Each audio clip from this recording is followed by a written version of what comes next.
ഉടമ്പടി എടുക്കുന്ന ഒത്തിരി പേർക്ക് പരിശുദ്ധ അമ്മയെ കാണാൻ പറ്റുന്നുണ്ട്. എല്ലാ ദിവസവും നമുക്ക് സാക്ഷ്യമുണ്ട്. എല്ലാ ദിവസവും സ്വപ്നത്തിലായാലും ദർശനത്തിലായാലും സ്വരത്തിലായാലും സുഗന്ധത്തിലായാലും ഇങ്ങനെ അമ്മയുടെ പ്രത്യക്ഷ ദർശനങ്ങൾ അനേകം മക്കൾ എല്ലാ ദിവസവും അനുഭവ സാക്ഷ്യം പറയുന്നുണ്ട്. അത് ഇറ്റ് ഈസ് നോട്ട് റിസർവ്ഡ്, ആർക്കെങ്കിലുമായിട്ട് ഇങ്ങനെ സംവരണം ചെയ്ത് വെച്ചിരിക്കണതല്ല. ഇറ്റ് ഈസ് ഫോർ ഓൾ, ആർക്കായാലും സാധിക്കും. ബൈബിള് പറയണത് അത് അന്വേഷണം സത്യസന്ധമായിരിക്കണം. Take the word of God. ശ്രുതിക്കട്ടെ ഹല്ലേലൂയ. 145 സങ്കീർത്തനം 18 തിരുവചനം. 145 സങ്കീർത്തനം 18 തിരുവചനം. തന്നെ വിളിച്ചപേക്ഷിക്കുന്നവർക്ക്, പറഞ്ഞോളൂ, തന്നെ വിളിച്ചപേക്ഷിക്കുന്നവർക്ക്, ഹൃദയ പരമാർത്ഥതയോടെ വിളിച്ചപേക്ഷിക്കുന്നവർക്ക്, ഹൃദയപരമാർത്ഥതയോടെ വിളിച്ചപേക്ഷിക്കുന്നവർക്ക് കർത്താവ് സമീപസ്ഥനാണ്. കർത്താവ് സമീപസ്ഥനാണ്. അപ്പോൾ ഹൃദയ പരമാർത്ഥതയാണ് എൻ്റെ വേണ്ടത്. അതായത് ഒന്ന്, നീ സത്യമായ ദൈവത്തെ സത്യമാണെന്ന് മനസ്സിലാക്കുകയും അതേസമയം തന്നെ നിൻ്റെ വിഷയം അതിൻ്റെ ഒരു പരമാർത്ഥത, സത്യസന്ധത, അത് ദൈവത്തിൽ ആശ്രയിച്ചാൽ ദൈവിക ഇടപെടൽ സുനിശ്ചിതമായിരിക്കുമെന്ന് നമുക്ക് സംശയമില്ലാതെ. നമുക്ക് ഈ പരമാർത്ഥതയ്ക്ക് കളങ്കം ചാർത്തുന്നത് പലപ്പോഴും സംശയമാണ്. അങ്ങനെ കർത്താവ് പറയും, സംശയമില്ലാതെ, take the word of God, സംശയിക്കാതെ, ഉള്ളിൽ സംശയിക്കാതെ. ശ്രുതിക്കട്ടെ ഹല്ലേലൂയ. ആരെങ്കിലും ഈ മലയോട് ഇവിടെ നിന്ന് മാറി കടലിൽ ചെന്ന് വീഴുക എന്ന് പറയുകയും ഹൃദയത്തിൽ ശങ്കിക്കാതെ താൻ പറയുന്നത് സംഭവിക്കുമെന്ന് വിശ്വസിക്കുകയും ചെയ്താൽ അവനത് സാധിച്ചു കിട്ടും. അപ്പം നമ്മൾ ടാർഗറ്റ് ചെയ്യേണ്ട ഒരു ഫാക്കൽറ്റി ഹൃദയമാണ്. ഹൃദയം എപ്പോഴും വെച്ച് സംശയിക്കാത്ത വിശ്വാസത്തിനായിട്ട് പ്രാർത്ഥിക്കണം. ഇടത് കൈ നെഞ്ചിൽ വെച്ച് ഇടത് നെഞ്ചിൽ കൈ വെച്ചുകൊണ്ട് പ്രാർത്ഥിച്ച്, കർത്താവേ അങ്ങിൽ സംശയിക്കാതെ സുനിശ്ചയത്തോടുകൂടി വിശ്വസിക്കുവാൻ ആവശ്യമായ പരിശുദ്ധാത്മ കൃപയാൽ എന്നെ അഭിഷേകം ചെയ്യണം. ഒരു മെയിൻ്റനൻസ് ചെയ്തുകൊണ്ടിരിക്കണം. രണ്ട് കാര്യങ്ങൾ. ഇപ്പം നമ്മൾ കാർ എടുക്കുമ്പോൾ, നമ്മൾ കാർ ഇപ്പോൾ സ്റ്റാർട്ട് ചെയ്യാൻ നേരത്ത് നമ്മളെന്ത് ചെയ്യും? അതൊക്കെ മുമ്പ് നമ്മളൊന്ന് ഉറപ്പ് വരുത്തും, എന്തൊക്കെയുണ്ട്, ഓയിലുണ്ടോ, അല്ലേ, പെട്രോളിൻ്റെ ലെവൽ എന്താണ്, ബാറ്ററിയുടെ കണ്ടീഷൻ എന്താണ്. ഇത്തരം കാര്യങ്ങൾ ഉറപ്പ് വരുത്താതെ നമുക്ക് മുന്നോട്ട് പോകാൻ പറ്റത്തില്ല. ദൈവമായിട്ടുള്ള എല്ലാ ലോഞ്ചിങ്ങിനും ഇത്രയും കാര്യം ഉറപ്പ് വരുത്തണം. എന്താണ്? ശങ്കിക്കാത്ത വിശ്വാസമുണ്ടോ? പിന്നെന്താ വേണ്ടത്? ഉറപ്പ് വരുത്തേണ്ടത് ലവ് ലെവല്, ദൈവത്തോടുള്ള സ്നേഹത്തിൻ്റെ നിലവാരം. അത് it is very serious thing. വിശ്വാസം ഉണ്ടായാലും സ്നേഹമില്ലെങ്കിൽ വർക്കൗട്ട് ചെയ്യത്തില്ല. പ്രത്യേകിച്ച് ഉടമ്പടി സ്നേഹത്തിൻ്റെ ബന്ധമാണ്. ദൈവസ്നേഹമില്ലാത്ത ഒരു മനുഷ്യന് ഉടമ്പടി ക്രാക്ക് ചെയ്യത്തില്ല. അതിൻ്റെ കാരണം എന്ന് വെച്ച് കഴിഞ്ഞാൽ, നിങ്ങൾക്ക് ചിലർക്ക് ഉണ്ടാകുന്ന വിഷയം ദൈവസ്നേഹമല്ല, വസ്തുസ്നേഹമാണ്. വിഷയസ്നേഹം എന്ന് വെച്ചാൽ നിങ്ങളുടെ വിഷയത്തോടാണ് നിങ്ങൾക്ക് സ്നേഹം, ദൈവത്തോട് സ്നേഹമില്ല. അത് ഉറപ്പല്ലേ? അതുകൊണ്ടാണ് സാക്ഷ്യം പറയാൻ പറ്റാതെ വരുന്നത്. നിങ്ങൾക്ക് ഉടമ്പടി എടുക്കുന്ന, എനിക്ക് തോന്നുന്നത് മേ ബി ഒരു പകുതിയോളം ആൾക്കാർക്ക് ദൈവസ്നേഹമില്ല. അവർക്ക് വസ്തുസ്നേഹമോ വിഷയസ്നേഹമോ ആണുള്ളത്. വസ്തു എന്ന് വെച്ചാൽ നിങ്ങളുടെ പ്രാർത്ഥനയുടെ വിഷയത്തെക്കുറിച്ച് ഭയങ്കര സ്നേഹമാണ്. ദൈവത്തെ സ്നേഹിക്കേണ്ട കുറേ കാര്യങ്ങൾ ഉടമ്പടിയിലുണ്ട്. അതിലൊന്നാണ് പ്രേക്ഷിത പ്രവർത്തനം, കർത്താവിനെ അറിയാത്തവരെ അറിയിക്കുന്നത്. ആ ചുമ്മാ ഇങ്ങനെ സിനിമാക്കാർ നോട്ടീസ് കൊടുക്കാൻ പറ്റത്തില്ല, പ്രാർത്ഥിച്ചേ കൊടുക്കാൻ പറ്റത്തുള്ളൂ. മനസ്സിനുള്ളിൽ ആഗ്രഹം ഉണ്ടാകണം, കർത്താവേ ഞാൻ അറിഞ്ഞതുപോലെ എന്നെ ഞാൻ വഴി അങ്ങേ ജനങ്ങൾ അറിയാൻ ഇടയാക്കണമേ. അല്ലാതെ നിങ്ങളെ പേടിച്ചും ചമ്മയും അടപ്പ് തെറിച്ചും ഒക്കെയാണ് കൊടുക്കണത്. വല്ലവരും കാണുക, ആളുകളെല്ലാം ചോദിക്കുക, അവരോട് ചോദിച്ചാൽ ഞാൻ എന്ത് പറയും, മറ്റൊരു കളിയാക്കുമോ, ഇങ്ങനെ കുറേ മനോരോഗികളായിട്ടാണ് ചില ആൾക്കാർ പത്രം കൊടുക്കുന്നത്. പത്രം കൊടുക്കുന്നതിൽ ഒരു 20% പേരും കൊടുക്കുന്നത് ഈ ഭ്രാന്തികളെ പോലെയും ഭ്രാന്തന്മാരെ പോലെയുമാണ്. എന്നുവെച്ചാൽ അവരുടെ കറക്റ്റ് സ്റ്റേച്ചറല്ല കാണിക്കണത്, അവരുടെ നോർമലല്ല കാണിക്കണത്. ചമ്മലി അകത്ത് വെച്ചും കാണാതെയും ആൾക്കാർ അങ്ങോട്ടും ഇങ്ങോട്ടും നോക്കിയും ഒരു തരം മാഡായിട്ടുള്ള ആൾക്കാരെ പോലെയാണ്. അപ്പം തന്നെ ദൈവത്തിന് അറിയാം ഇതെങ്ങനെ കൊടുത്തൊപ്പിച്ച് കടമ നിർവഹിക്കുകയാണ്, ദൈവസ്നേഹമല്ലെന്നറിയാം. ദൈവസ്നേഹമുള്ളവർ അത് വെച്ച് പ്രാർത്ഥിക്കും, പത്രം വെച്ച് പ്രാർത്ഥിക്കും. കർത്താവേ, ഞാനൊരു പത്രമാണ് കൊടുക്കുന്നത്, കീറിപ്പോകാതെ 10 മനുഷ്യരിത് വായിക്കണം, നിന്നെ അറിയണം, ഞാൻ അറിഞ്ഞ പോലെ അവരും നിന്നെ അനുഭവിക്കാൻ ഇടയാക്കണം. അപ്പോൾ എന്നൊക്കെ പറഞ്ഞ് അപ്പം ദൈവത്തിന് തോന്നും നിങ്ങൾക്ക് ദൈവസ്നേഹമുണ്ടെന്ന് പറഞ്ഞു. ദൈവസ്നേഹം ഇല്ലാതെ ഇത് വർക്കൗട്ട് ചെയ്യത്തില്ല. കാര്യം ഇത് സ്നേഹത്തിൻ്റെ ബയലാറ്ററൽ റിലേഷനാണ് ഉടമ്പടി എന്ന് പറയുന്നത്. സ്നേഹിക്കാത്ത ഒരാൾക്ക് ഉടമ്പടി ചെയ്യാൻ പറ്റത്തില്ല. നമ്മുടെ ലോകത്തിൻ്റെ ഉടമ്പടിയിൽ സ്നേഹം വേണമെന്ന് നിർബന്ധമില്ല, വിശ്വാസം മതി. ലോകത്തിൻ്റെ ഉടമ്പടിയിൽ വിശ്വാസം മതി. പിന്നെ ഉടമ്പടി നിറവേറ്റിയില്ലെങ്കിൽ നിറവേറ്റാനുള്ള നിയമവ്യവസ്ഥ ഉണ്ടായാൽ മതി, പോലീസോ കോടതിയൊക്കെ ഉണ്ടായാൽ മതി. പക്ഷേ അങ്ങനെ ഈ ദൈവമായിട്ടുള്ള ഉടമ്പടിയിൽ പോലീസും കോടതിയൊന്നുമില്ല. ദൈവത്തോടുള്ള സ്നേഹമാണ് അവിടെ ഉള്ളത്. പ്രാർത്ഥിക്കുക, കർത്താവായ ദൈവമേ, ദൈവസ്നേഹത്തോടെ ഉടമ്പടിയിൽ ജീവിക്കാൻ എനിക്ക് പ്രത്യേക അഭിഷേകം തരണമേ. അമ്മേ പരിശുദ്ധമ്മേ, ഉടമ്പടിയുടെ മാതാവേ, എന്റെ കുടുംബത്തിന് വേണ്ടി മധ്യസ്ഥം വഹിക്കണമേ. ശ്രദ്ധിക്കട്ടെ. ഹല്ലേലൂയ. പരമദിവ്യകാരുണ്യത്തിന് ആരാധനയും സ്തുതിയും പുകഴ്ചയും ഉണ്ടായിരിക്കട്ടെ. ഇപ്പം ദൈവസ്നേഹം ഉണ്ടെങ്കിൽ പിന്നെ എൻ്റെ ദൈവസ്നേഹമുണ്ട് എന്നുള്ളതിന് എന്തൊക്കെയാണ് അടയാളം? ഒന്ന്, ഫസ്റ്റ് ഒരാളിന് ദൈവസ്നേഹമുണ്ടെങ്കിൽ പെട്ടെന്ന് അയാൾക്ക് തോന്നുന്നത് അയോഗ്യതയാണ്. അനുതാപം സ്നേഹത്തിൻ്റെ ഫ്രൂട്ട്സാണ്. നിങ്ങളുടെ ജീവിതത്തിലെ ദൈവത്തോട് എൻ്റെ മുമ്പിലെ ദൈവത്തോട് ഇൻട്രാക്ട് ചെയ്ത് സഹിത്വം ചേർന്ന് ജീവിക്കാൻ നിങ്ങൾക്ക് കൊതിയുണ്ടെങ്കിലാണ് ദൈവസ്നേഹം എന്ന് പറയണത്. ആ ദൈവസ്നേഹം ഉള്ളവർക്ക് ഓട്ടോമാറ്റിക്കായിട്ട് എന്ത് വരും? അനുതാപം ഉണ്ടാകും. സ്നേഹത്തിൻ്റെ ഫ്രൂട്ട്സാണ്. അപ്പം അനുതാപം ഉണ്ടോ? അനുതാപം എന്ന് പറഞ്ഞാൽ എന്താ? ഇപ്പോൾ നിലവിലുള്ള ചിന്താഗതികൾ, മനസ്ഥിതികൾ, പെരുമാറ്റം അത് സുവിശേഷ വിഹിതമല്ലെങ്കിൽ, ദൈവത്തിന് നിരക്കാത്തതാണെങ്കിൽ അത് മാറ്റാൻ വേണ്ടിയാണ്. ആ മാറ്റുമ്പോഴാണ് കറക്റ്റ് അനുതാപമായിട്ട് അത് വർക്കൗട്ട് ചെയ്യണത്. അനുതാപം ഇങ്ങനെ മനസ്സിൽ തോന്നിയതുകൊണ്ട് കാര്യമില്ല. ഞാൻ ദൈവത്തിന് നിരക്കാത്ത റിലേഷനിലാണ് എന്ന് പറഞ്ഞാൽ അനുതാപം ആകത്തില്ല. ഞാൻ ദൈവത്തിന് നിരക്കാത്ത കച്ചവടം ചെയ്തുകൊണ്ട് അപ്പോൾ അനുതാപം ആകത്തില്ല. അനുതാപമാണത് അത് ബ്രേക്ക് ചെയ്യുമ്പോഴാണ് സത്യസന്ധമായ ഈ പരമാർത്ഥതയോടെ ദൈവത്തെ തേടണമെന്ന് പറയണത്. പരമാർത്ഥതയോടെ. ഇപ്പം നീ ചെയിൻ സ്മോക്കറാണ്, അല്ലെങ്കിൽ നീ ഇങ്ങനെ ഈ എന്താണ് ഏതാണ്ട് സാധനം വെക്കുമല്ലേ,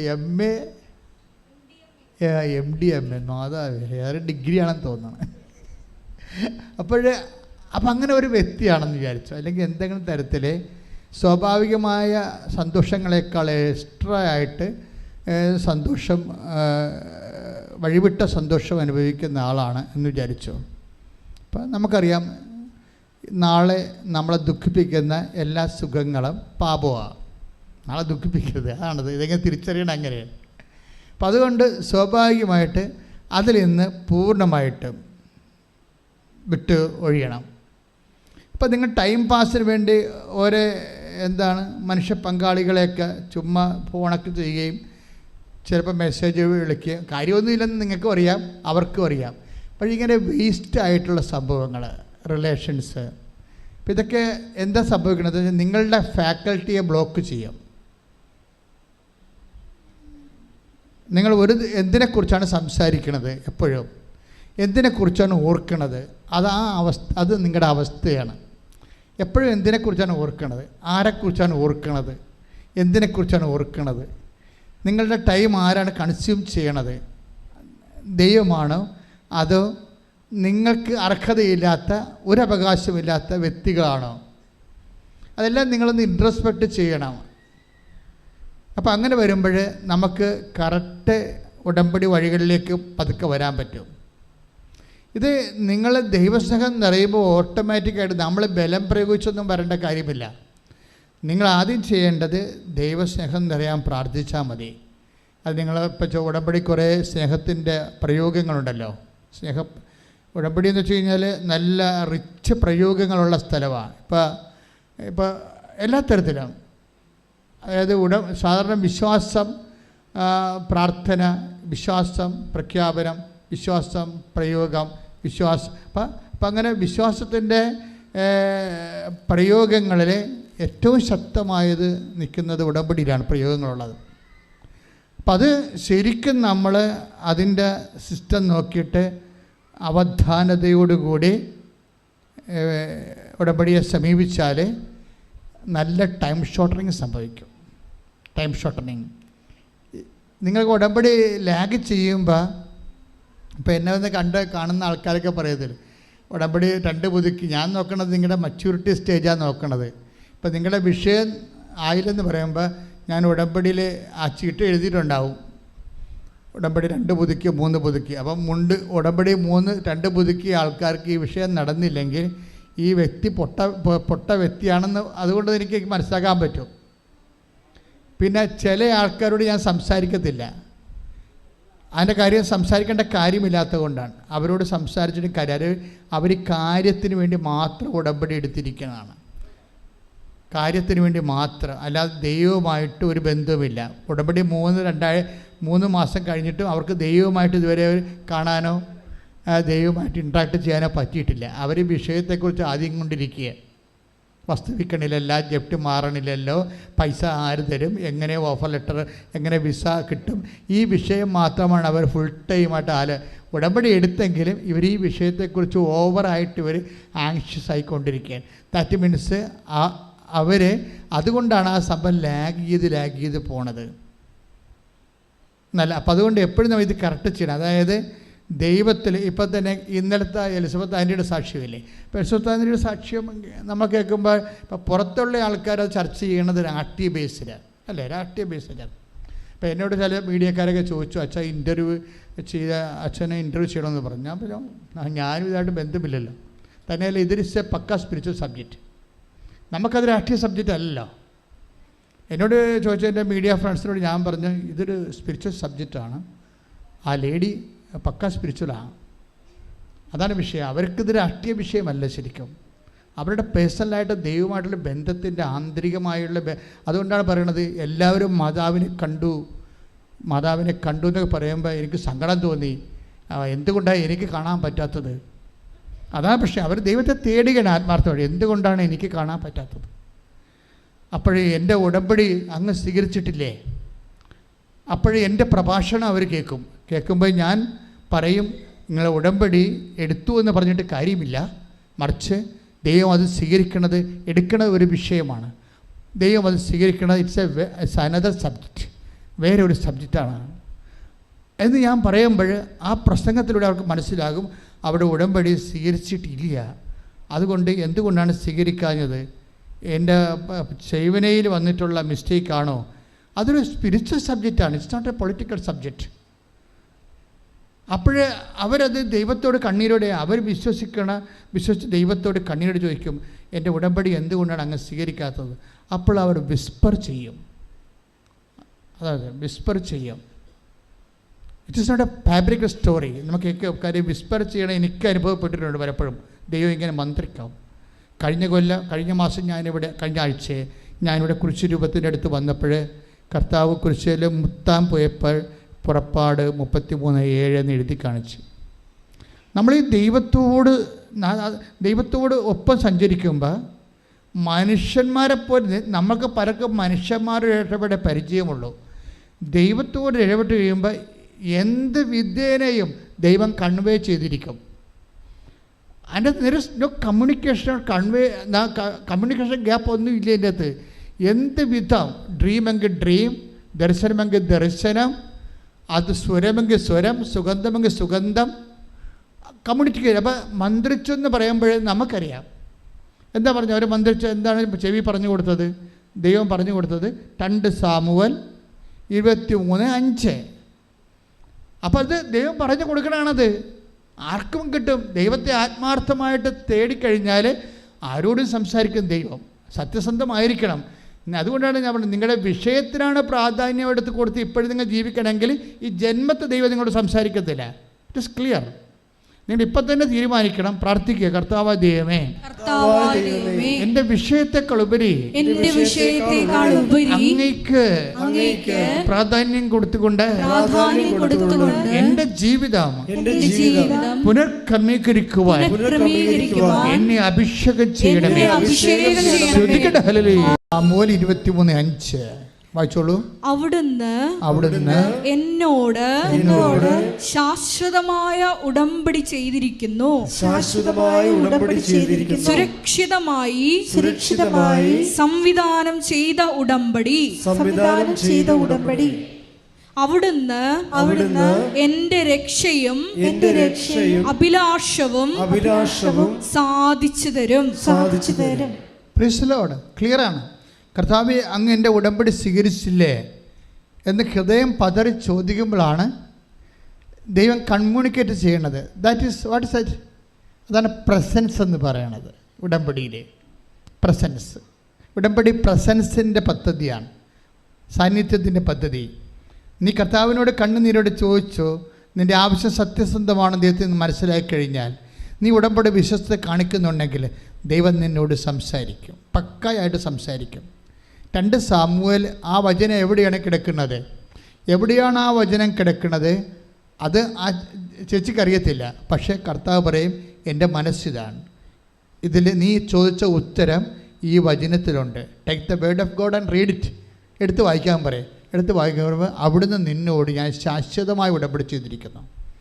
എന്നുവെച്ചാൽ ഇടയ്ക്കൊരു ബ്രേക്ക് ചെയ്യുന്ന ടെമ്പററി ഉടമ്പടിയല്ല. ദൈവം ഇങ്ങോട്ട് ചെയ്യുന്നതെല്ലാം നമുക്ക് ദൈവത്തോട് ടെമ്പററി ഇടപെടലിലേക്ക് സാധ്യതയില്ല. കാര്യം ദൈവത്തിൻ്റെ എൻഡിട്ട് ആദ്യവും അന്ത്യമില്ലാത്തത് കാരണം നമുക്ക് ദൈവത്തോട് ഒരു ടെമ്പററി ഇൻറ്റേറിയം താൽക്കാലികമായിട്ടൊരു ഉടമ്പടിക്ക് സാധ്യതയില്ല. നമുക്ക് അവിടെയാണ് അബദ്ധം പറ്റിയിരിക്കുന്നത്. എന്താ കാര്യം വെച്ച് കഴിഞ്ഞാൽ, ദൈവത്തോട് നമുക്കൊരു വ്യക്തിക്ക് ടെമ്പററി ഉടമ്പടി സാധ്യമല്ല. കാര്യം ദൈവം നിത്യനായതുകൊണ്ട്. അപ്പം അതുകൊണ്ട് തന്നെ ഉടമ്പടി കാലം കഴിഞ്ഞു എന്നും പറഞ്ഞ് കള്ളു കുടിക്കാൻ പറ്റത്തില്ല. അപ്പം കാര്യം വെച്ചാൽ ഉടമ്പടിക്കാലം കഴിഞ്ഞു പോകുമെന്നും പറഞ്ഞിട്ടുണ്ടേ, എൻ്റെ ഉടമ്പടിക്കാലം കഴിഞ്ഞു, 90 ദിവസം കഴിഞ്ഞു എന്നും പറഞ്ഞ് നിങ്ങൾക്ക് അഭ്യാസത്തിന് പോകാൻ പറ്റത്തില്ല. അതിൻ്റെ കാരണം വെച്ചാൽ അങ്ങനെ പോകുമ്പോൾ വരാൻ പോകുന്ന പ്രശ്നം, നിങ്ങൾ പോകും എന്നുള്ളത് ഉടമ്പടിക്ക് IELTS പാസ്സാക്കാൻ വേണ്ടി മാത്രമുള്ള വയറ്റിപ്പഴപ്പ് അഡ്ജസ്റ്റ്മെൻറ്റായിട്ട് നിൽക്കുകയാണ്. ഇത് കഴിയുമ്പോൾ ഇവളുടെ തനി നിറം കാണിക്കുമെന്ന് ദൈവത്തെ നേരത്തെ അറിയുക. അതാണ് പ്രശ്നം. നിങ്ങൾക്ക് വരുന്നൊരു അബദ്ധം ഇതാണ്. ഉടമ്പടി എടുത്തിട്ടും എന്തുകൊണ്ടാണ് നിങ്ങൾക്ക് തിരിച്ച് പണി കിട്ടണമെന്ന് ചോദിച്ചു കഴിഞ്ഞാൽ, ഉടമ്പടിക്കാലം കഴിയുമ്പോൾ നിങ്ങൾ പഴയ ഫ്രോഡായിട്ട് മാറുമെന്ന് ദൈവത്തിന് അറിയാം. ഇതുകൊണ്ട് ഈ വിഷയം ലീക്കേജ് എന്ന് പറയാം. ഉടമ്പടിയുടെ ലീക്കേജ്, കവനൻ ലീക്കേജ്, ഇത് ആദ്യം ബ്ലോക്ക് ചെയ്യണം. കൃപയുടെ ലീക്കേജ് വരുന്ന ഒരു വഴി ഇതാണ്. ദൈവത്തിന് നിങ്ങളുടെ വിഷയം നേരത്തെ അറിയാം. അപ്പോൾ നേരത്തെ അറിയാവുന്ന കാരണം നിങ്ങൾ ആദ്യമേ തന്നെ മുൻകൂർ ജാമ്യത്തിലെടുക്കണം. കർത്താവേ, ഉടമ്പടിയുടെ കാലം കഴിഞ്ഞാലും ഞാൻ നിന്നോട് ചെയ്ത വാഗ്ദാനങ്ങൾ വിശ്വസ്തയോടെ ജീവിച്ചു കൊള്ളാം. അതാണ് സത്യസന്ധത എന്ന് പറയുന്നത്. അല്ലെങ്കിൽ നിങ്ങളുടെ പരീക്ഷ പാസ്സാകാൻ വേണ്ടി, വസ്തു വിൽക്കാൻ വേണ്ടി, പെണ്ണ് കെട്ടാൻ വേണ്ടി, കൊച്ചുണ്ടാകാൻ വേണ്ടിയുള്ള എന്തോ ഒരു മാന്ത്രിക പരിപാടിയായിട്ട് മാറും. ദൈവം അതിന് തയ്യാറല്ല. അതാണ് പറഞ്ഞാൽ അവിടുന്ന് എൻ്റെ ഉടമ്പടി ശാശ്വതമായ അവിടെ നിന്നോട് ചെയ്ത take the bed of read it again. Samuel 23:5 അവിടുന്ന് എന്നോട് ശാശ്വതമായ ഉടമ്പടി ചെയ്തിരിക്കുന്നു. സുരക്ഷിതമായി സംവിധാനം ചെയ്ത ഉടമ്പടി. അവിടുന്ന് എന്റെ രക്ഷയും അഭിലാഷവും സാധിച്ചു തരും. ഉടമ്പടിയിലെ രക്ഷയുണ്ട്, നിത്യത, അഭിലാഷം, അനുദിന ജീവിതം. രണ്ട് കാര്യങ്ങളാണ് ഉള്ളത്. ഒന്നിനു വായിച്ച് അവിടുന്ന് എന്റെ രക്ഷയും അഭിലാഷവും സാധിച്ചു തരും. ഉടമ്പടി രണ്ട് നിയോഗങ്ങളാണ്. ഉടമ്പടി നിയോഗങ്ങളെ നമ്മൾ രണ്ടായിട്ടാണ് തിരിച്ചിരിക്കുന്നത്. ഒന്നെന്താണ്? നിത്യതയ്ക്ക് വേണ്ടിയുള്ള ഉടമ്പടി. അപ്പോൾ അതിൻ്റെ ഏറ്റവും പരമയിലാണ് capital covenant Christ, holy Christ വരണത്, നിത്യതയുടെ കൂദാശ കുർബാന. അപ്പോൾ അവിടുത്തെ ഇതിൻ്റെ രക്ഷയും പിന്നെന്താണ്? അഭിലാഷം. അഭിലാഷം എന്ന് പറഞ്ഞാൽ എന്താണ്? ജീവിത അഭിലാഷങ്ങളാണ്. അതിൻ്റെ ജോലിയുണ്ട്, വീടുണ്ട്, വിവാഹമുണ്ട്, കുഞ്ഞുങ്ങളുണ്ട്, സ്ഥലമുണ്ട്, അനുദിന ജീവിതത്തിൻ്റെ ആവശ്യങ്ങളുണ്ട്. ഉടമ്പടിയിൽ എന്തൊക്കെയാണുള്ളത്? ഒന്ന് രക്ഷ, നിത്യജീവിതത്തിൻ്റെ ആവശ്യങ്ങൾ. രണ്ടാമത് അഭിലാഷം, അനുദിന ജീവിതത്തിൻ്റെ ആവശ്യങ്ങൾ. ഇതെല്ലാം ഒറ്റ പാക്കേജിലാണ്. എന്താണ്? ഉടമ്പടി എന്ന ഒറ്റ പാക്കേജിൽ പ്രാർത്ഥിക്കുക. കർത്താവായ ദൈവമേ, എന്റെ രക്ഷയും എന്റെ അഭിലാഷവും സാധിച്ചു തരുന്ന ഉടമ്പടിയുടെ ഭാഗമായതിലെ ഞാൻ സന്തോഷിക്കുന്നു. അതേ കൃപയിലെ നിലനിന്നു പോകാൻ എന്നെ അഭിഷേകം ചെയ്യണം. അതായത് എപ്പോഴും വരുന്ന വിഷയം ജീവിതവും ജീവനും. അതാണ് രക്ഷയും അഭിലാഷവും. ഇത് രണ്ട്. ഇപ്പം രക്ഷ എന്ന് പറയുന്നത് ജീവനെ സംബന്ധിക്കുന്നതും അഭിലാഷം എന്ന് പറയുന്നത് ജീവിതത്തെ സംബന്ധിക്കുന്നതുമാണ്. ജീവൻ്റെ നിലനിൽപ്പാണ് ജീവിതം. ഐഹിക ജീവിതത്തിൻ്റെ ഭൗതിക നിലനിൽപ്പ്. ഐഹിക ജീവിതത്തിൻ്റെ ജീവൻ്റെ ഐഹിക നിലനിൽപ്പും ഭൗതികമായിട്ടുള്ള അതിൻ്റെ മെയിൻ്റെനൻസുമാണ് ജീവിതമെന്ന് പറയണത്. ഇതിന് വേണ്ടത് അഭിലാഷങ്ങളാണ്, ആഗ്രഹങ്ങൾ. ഓരോ കാര്യങ്ങളെക്കുറിച്ച് നമുക്ക് ആഗ്രഹങ്ങളുണ്ട്. അതായത് ഫിസിക്കാലിറ്റി മെയിൻറ്റെയിൻ ചെയ്യാനുള്ള ആഗ്രഹങ്ങളാണ് ഫിസിക്കൽ ഫേവേഴ്സ്. അതിന് നമ്മൾ ബ്ലെസ്സിങ്സ് എന്ന് പറയും. അതിന് മലയാളത്തിൽ നമ്മൾ അനുഗ്രഹങ്ങളെന്ന് പറയും. ജീവൻ്റെ കാര്യങ്ങൾക്ക് വേണ്ടത് കൃപയാണ്. ജീവന് കൃപയും ജീവിതത്തിന് ബ്ലെസ്സിങ്സുമാണ്. മാറിപ്പോരുത്. ആധ്യാത്മിക ശാസ്ത്രം കൃത്യമായിട്ട് നമ്മൾ ഫോക്കസ് ചെയ്യണം. ജീവന് വേണ്ടത് കൃപ, അതിന് ശക്തി. അപ്പോൾ ഈ ജീവന് പരിപോഷണം കിട്ടാനും ജീവിതത്തിന് പരിപോഷണം കിട്ടാനും മെത്തേഡ് വ്യത്യാസമാണ്. രണ്ട് തരം മെത്തേഡാണ്. ജീവിതത്തിൻ്റെ സിമ്പിളാണ്, അവൻ പറയണ പോലെ ചെയ്താൽ മതി. പക്ഷേ അതിൻ്റെ അകത്തെല്ലാം ലൈറ്റ് വേർഡ് ഓഫ് ഗോഡേ ഉണ്ടാകത്തുള്ളൂ. പറഞ്ഞ മനസ്സിലായില്ലേ? ജീവിതത്തിൻ്റെ അകത്ത് ജീവനെ പരിപോഷിപ്പിക്കാൻ വേണ്ടിയുള്ളത് ആ രക്ഷയുമായിട്ട് ബന്ധപ്പെട്ടതാണ്, ആത്മാവുമായിട്ട് ബന്ധപ്പെട്ടതാണ്. അത് കഠിനമായ വേർഡ് ഓഫ് ഗോഡാണ് ഉള്ളത്. വേർഡ് ഓഫ് ഗോഡ് തന്നെ രണ്ടെണ്ണം ഉണ്ട്. എന്തൊക്കെയാണ്? ദൈവവചനങ്ങൾ രണ്ട് ജാതിയുണ്ട്. എന്താണ്? ജീവിതത്തെ പരിപോഷിപ്പിക്കുന്ന, അഭിലാഷങ്ങളെ സാധിക്കുന്ന, നിത്യജീവിതത്തിൻ്റെ സപ്പോർട്ട് ചെയ്യുന്ന ലഘുവചനങ്ങൾ. ആ ഒരു ലഘുവചനങ്ങൾ ജീവിച്ചു പോയാൽ തന്നെ നമ്മുടെ ജോലി, വീട്, വിവാഹം, IELTS, MOH, ഹാദ്, നമ്മുടെ ജീവിതം, ആരോഗ്യമെല്ലാം സാധിക്കും ലഘുവചനങ്ങൾ. ചില വചനങ്ങൾ കട്ടിയാകും. കട്ടിയാകുമ്പോൾ ഓർക്കുക, അത് ജീവനെ പരിപോഷിപ്പിക്കാനുള്ളതാണ്. അത് നിത്യജീവനായിട്ട് ബന്ധപ്പെട്ടതാണ്. അപ്പോൾ ആ വചനങ്ങൾ ക്രാക്ക് ചെയ്യണമെന്നുണ്ടെങ്കിൽ കുറച്ച് എനർജി കൂടുതൽ വേണ്ടി വരും. ഇപ്പോൾ ഉദാഹരണത്തിന് കുർബാനയെക്കുറിച്ച് ഈശോ പറയുമ്പോൾ take the word of God, Yohannan 6:60. Yohannan 6:60. ഇത് കേട്ട് അവൻ്റെ ശിഷ്യരിൽ പലരും പറഞ്ഞു, ഈ വചനം കഠിനമാണ്, ഇത് ശ്രവിക്കാൻ ആർക്ക് കഴിയും? മനസ്സിലാക്കാൻ പോലും കഴിയത്തില്ലെന്ന്. അത് പറഞ്ഞ് യോഹന്നാൻ 6:60 എന്താ പറയണത്? ഏറ്റു പറഞ്ഞ് ഈ വചനം കഠിനമാണ്,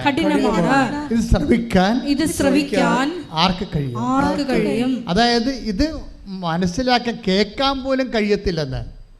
ആ വചനങ്ങളാണ് കഠിന വചനങ്ങൾ. എന്താണ് കേൾക്കാൻ പോലും മനസ്സിലാക്കാത്ത വചനങ്ങൾ? അത് ജീവൻ്റെ വചനങ്ങളാണ്. എന്തിനു വേണ്ടിയുള്ള വചനങ്ങളാണ്? കഫർനാമിൽ വെച്ച് ഈശോ സംസാരിച്ച സിനഗോഗിൽ വെച്ച്. ഞാൻ ആ സിനഗോഗിൽ പോയിട്ടുണ്ട്. ഞാൻ ആ സിനഗോഗിൽ പോകുമ്പോൾ ഇന്നും എനിക്ക് അഭിമാനമുണ്ട്. കർത്താവ് കൃപാനെക്കുറിച്ച് പറഞ്ഞ സ്ഥലമാണെന്ന് എനിക്കറിയാമായിരുന്നു. അപ്പോൾ ആ കഫർനാം സിനഗോഗിൻ്റെ ഇന്നത്തെ അവസ്ഥ, അവിടെ അതൊരു ടൂറിസ്റ്റ് ലാൻഡാണ്. അവിടെ ഇപ്പോൾ വീട് താമസങ്ങളൊന്നുമില്ല. ഗലീല കടലിൻ്റെ വടക്ക് പടിഞ്ഞാറ് വശത്ത് ഉള്ള വീടാണ് കഫർനാം സിനഗോഗ്. ആ സിനഗോഗിൻ്റെ ഫ്രണ്ടിലാണ് പത്രോസിൻ്റെ വീടുള്ളത്. അതൊക്കെ ഇപ്പോഴും ഉള്ളതാണ് അതൊക്കെ. അപ്പോൾ ഈ സിനഗോഗിൽ ചെന്നപ്പോൾ എനിക്കാണെങ്കിൽ ഉള്ള കുഴപ്പം, എനിക്ക് വെയിൽ കൊള്ളാൻ പാടില്ല. ഞാനെപ്പോഴും തൊപ്പി വെച്ച് നടക്കത്തുള്ളൂ. ചെറിയ മഴ കൊള്ളാൻ പോലും പാടില്ല. പക്ഷേ എനിക്ക് അവിടെ ചെല്ലുമ്പോൾ ഈ കഫർനാം സിനഗോഗിൻ്റെ ഇപ്പോഴേ ഈ ഭിത്തികൾ മാത്രമേ ഉള്ളൂ. കുറേ വർഷം പഴക്കമുള്ള ആ സിനഗോഗ് അവിടെ താഴെ ഭൂമി തുരന്ന് വെച്ചിട്ടുണ്ട് ആർക്കിയോളജിക്കാരെ. അപ്പോൾ അതിൻ്റെ ആദ്യകാലങ്ങളുണ്ടായിരുന്ന സിനഗോഗിൻ്റെ പൊടി കല്ലുകൊണ്ട് അതിൻ്റെ ഫൗണ്ടേഷൻ ചെയ്ത് ഉൾപ്പെടെ ഓരോ കാലഘട്ടങ്ങളിൽ അത് പുതുക്കി പണിതതിൻ്റെ സംഭവങ്ങൾ നമുക്ക് കാണാൻ പറ്റും. ഇപ്പോൾ ഉള്ളതിന് തന്നെ ഒരു 10,000 കൊല്ലം പഴക്കമുള്ളതാണ്. പക്ഷേ അതിൻ്റെ മേൽത്തട്ടിയില്ല, മറിച്ച് 4 മൂലക്ക് ഭിത്തിയേ ഉള്ളൂ. അപ്പം നല്ല വെയിൽ വീണിട്ടുണ്ട് അതിൻ്റെ അകത്ത്, നല്ല ചൂടുമാണ്. പക്ഷേ കർത്താവ് സിനഗോഗിൽ നിന്ന് സംസാരിച്ച സ്ഥലം, ഞാൻ ഈ സിനഗോഗിൽ പോകുന്ന കാരണം കഴിഞ്ഞ മാസവും പോയായിരുന്നു. എറണാകുളത്ത് ഒരു പഴയ സിനഗോഗുണ്ട്, അവിടെ പോയായിരുന്നു. യഹൂദന്മാരുടെ പള്ളിയാണ്. അപ്പം ആ സിനഗോഗിൻ്റെ അവിടെ കർത്താവിൽ നിന്ന് സംസാരിക്കുന്ന സ്ഥലം എനിക്കറിയാം. സിനഗോഗിൻ്റെ പുൾപ്പിറ്റുള്ള സ്ഥലം അറിയാം. അപ്പം ഞാൻ അവിടെ ചെന്നിട്ട്, കർത്താവേ, നീ ഇവിടെ നിന്നല്ലേ കുർബാനയെക്കുറിച്ച് സംസാരിച്ചത്? ഞാൻ കുർബാന കൈകാര്യം ചെയ്യുന്ന നിൻ്റെ ദിവരേശത്തിൻ്റെ ഈ കാലഘട്ടത്തിലെ ശുശ്രൂഷകനാണ്, എന്നെ അനുഗ്രഹിക്കണം. ഞാൻ 40 മിനിറ്റ് അവിടെ കിടന്ന് തല എടുത്ത് ആ ചുട്ടുപൊള്ളുന്ന തിണ്ണയിൽ വെച്ചുകൊണ്ട് വെയിലും കൊണ്ട് 40 മിനിറ്റ് കിടന്ന് അവിടെ. എനിക്കറിയാം ആ സ്ഥലം എന്താണെന്ന്. അവിടെ വെച്ചാണ് കർത്താവ് പറഞ്ഞത്, പിതാക്കന്മാർ മരുഭൂമി വെച്ച് മന്ന ഭക്ഷിച്ചു, അവർ മരിച്ചു. അതുപോലെ അല്ല ഈ അപ്പം ഭക്ഷിക്കുന്നവൻ നിത്യം ജീവിക്കാം. ലോകത്തിൻ്റെ ജീവന് വേണ്ടി ഞാൻ നൽകുന്ന അപ്പം എൻ്റെ ശരീരം തന്നെയാണ്. എൻ്റെ ശരീരം യഥാർത്ഥ ഭക്ഷണവും എൻ്റെ രക്തം യഥാർത്ഥ പാനീയവുമാണ്. എൻ്റെ ശരീരം ഭക്ഷിക്കുന്നവൻ എന്നിലും ഞാൻ അവനിലും വസിക്കുന്നു. സജീവനായ പിതാവാണ് എന്നെ അയച്ചത്. അതുപോലെ എന്നെ ഭക്ഷിക്കുന്നവൻ ഞാൻ മൂലം ജീവിക്കും. ജീവൻ്റെ വചനമാണത്. അതാണ് ഈശോ 6:35 തൊട്ട് യോഹന്നാൻ്റെ സുവിശേഷം 6:35 തൊട്ട് 57 വരെ പറയണത്. അതാ കഫർനാം സിനഗോഗിൽ ഞാൻ നെറ്റിവെച്ച് 40 മണിക്കൂർ വെയിലത്ത് കിടന്ന സ്ഥലത്ത് നിന്നാണ് കർത്താവ് പറഞ്ഞത്. പക്ഷെ ആ പറഞ്ഞ് കേട്ടപ്പോൾ അന്നത്തെ ആൾക്കാരെന്താ പറഞ്ഞത്? ഈ വചനം കഠിനമാണ്, ആർക്കിത് മനസ്സിലാക്കാൻ കഴിയും? പക്ഷെ മനസ്സിലാക്കാൻ കഴിയുന്ന ആൾക്കാരുണ്ടായിരുന്നു. അവരോടും കർത്താവ് ചോദിച്ചു, നിങ്ങൾക്ക് മനസ്സിലാക്കാൻ കഴിയുമെന്ന് എനിക്കറിയാം, പക്ഷേ എനിക്ക് ചോദിക്കാൻ നിവൃത്തിയില്ല. Do you also want to go? നിങ്ങൾക്ക് പോകണമെന്നുണ്ടോ? അപ്പോൾ കർത്താവിനോട് അവർ പറഞ്ഞു, ഞങ്ങൾ ആരുടെ പക്കലേക്ക് പോകും? നിത്യജീവൻ്റെ വചനങ്ങൾ അങ്ങയുടെ പക്കലാണല്ലോ. കൈയിട്ടിച്ച് കർത്താവ് ജീവൻ്റെ വചനം കഠിനമായിരിക്കും. ദയപൈതലെ, നിൻ്റെ ജീവിതത്തിൽ ഒരു വചനം പാലിക്കാൻ കഠിനമാണെന്ന് തോന്നുക. അപ്പോൾ നീ ഓർക്കണം, ഇത് കഠിനമാണല്ലോ, ഇത് നടക്കത്തില്ലല്ലോ, ഇതെങ്ങനെ ഞാൻ പാലിക്കും, എനിക്ക് സാധ്യമല്ലോ എന്ന് തോന്നിയാൽ നീ വിചാരിക്കണം, ഇത് അനുദിന ജീവിതത്തിന് വേണ്ടിയുള്ളതല്ല, നിത്യജീവിതത്തിന് വേണ്ടി കർത്താവ് ക്രമീകരിച്ച കൃപയുടെ വചനങ്ങളാണ്. കൈയിട്ടിച്ച് കർത്താവ്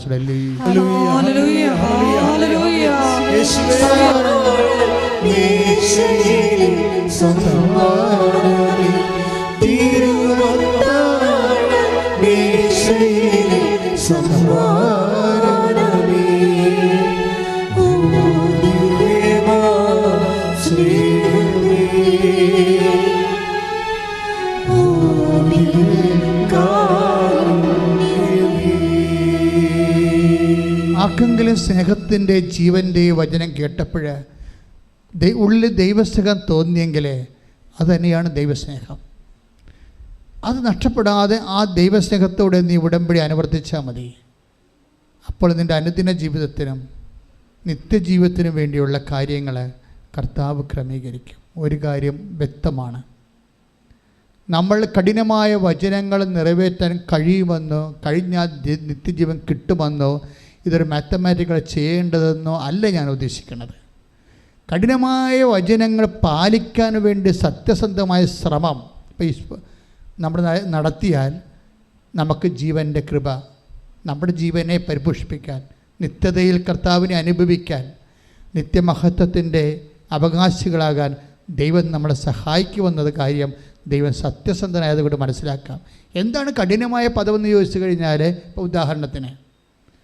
മർക്കോസിൻ്റെ മത്തായിയുടെ സുവിശേഷം 5:23 എടുത്ത്. മത്തായി 5:23.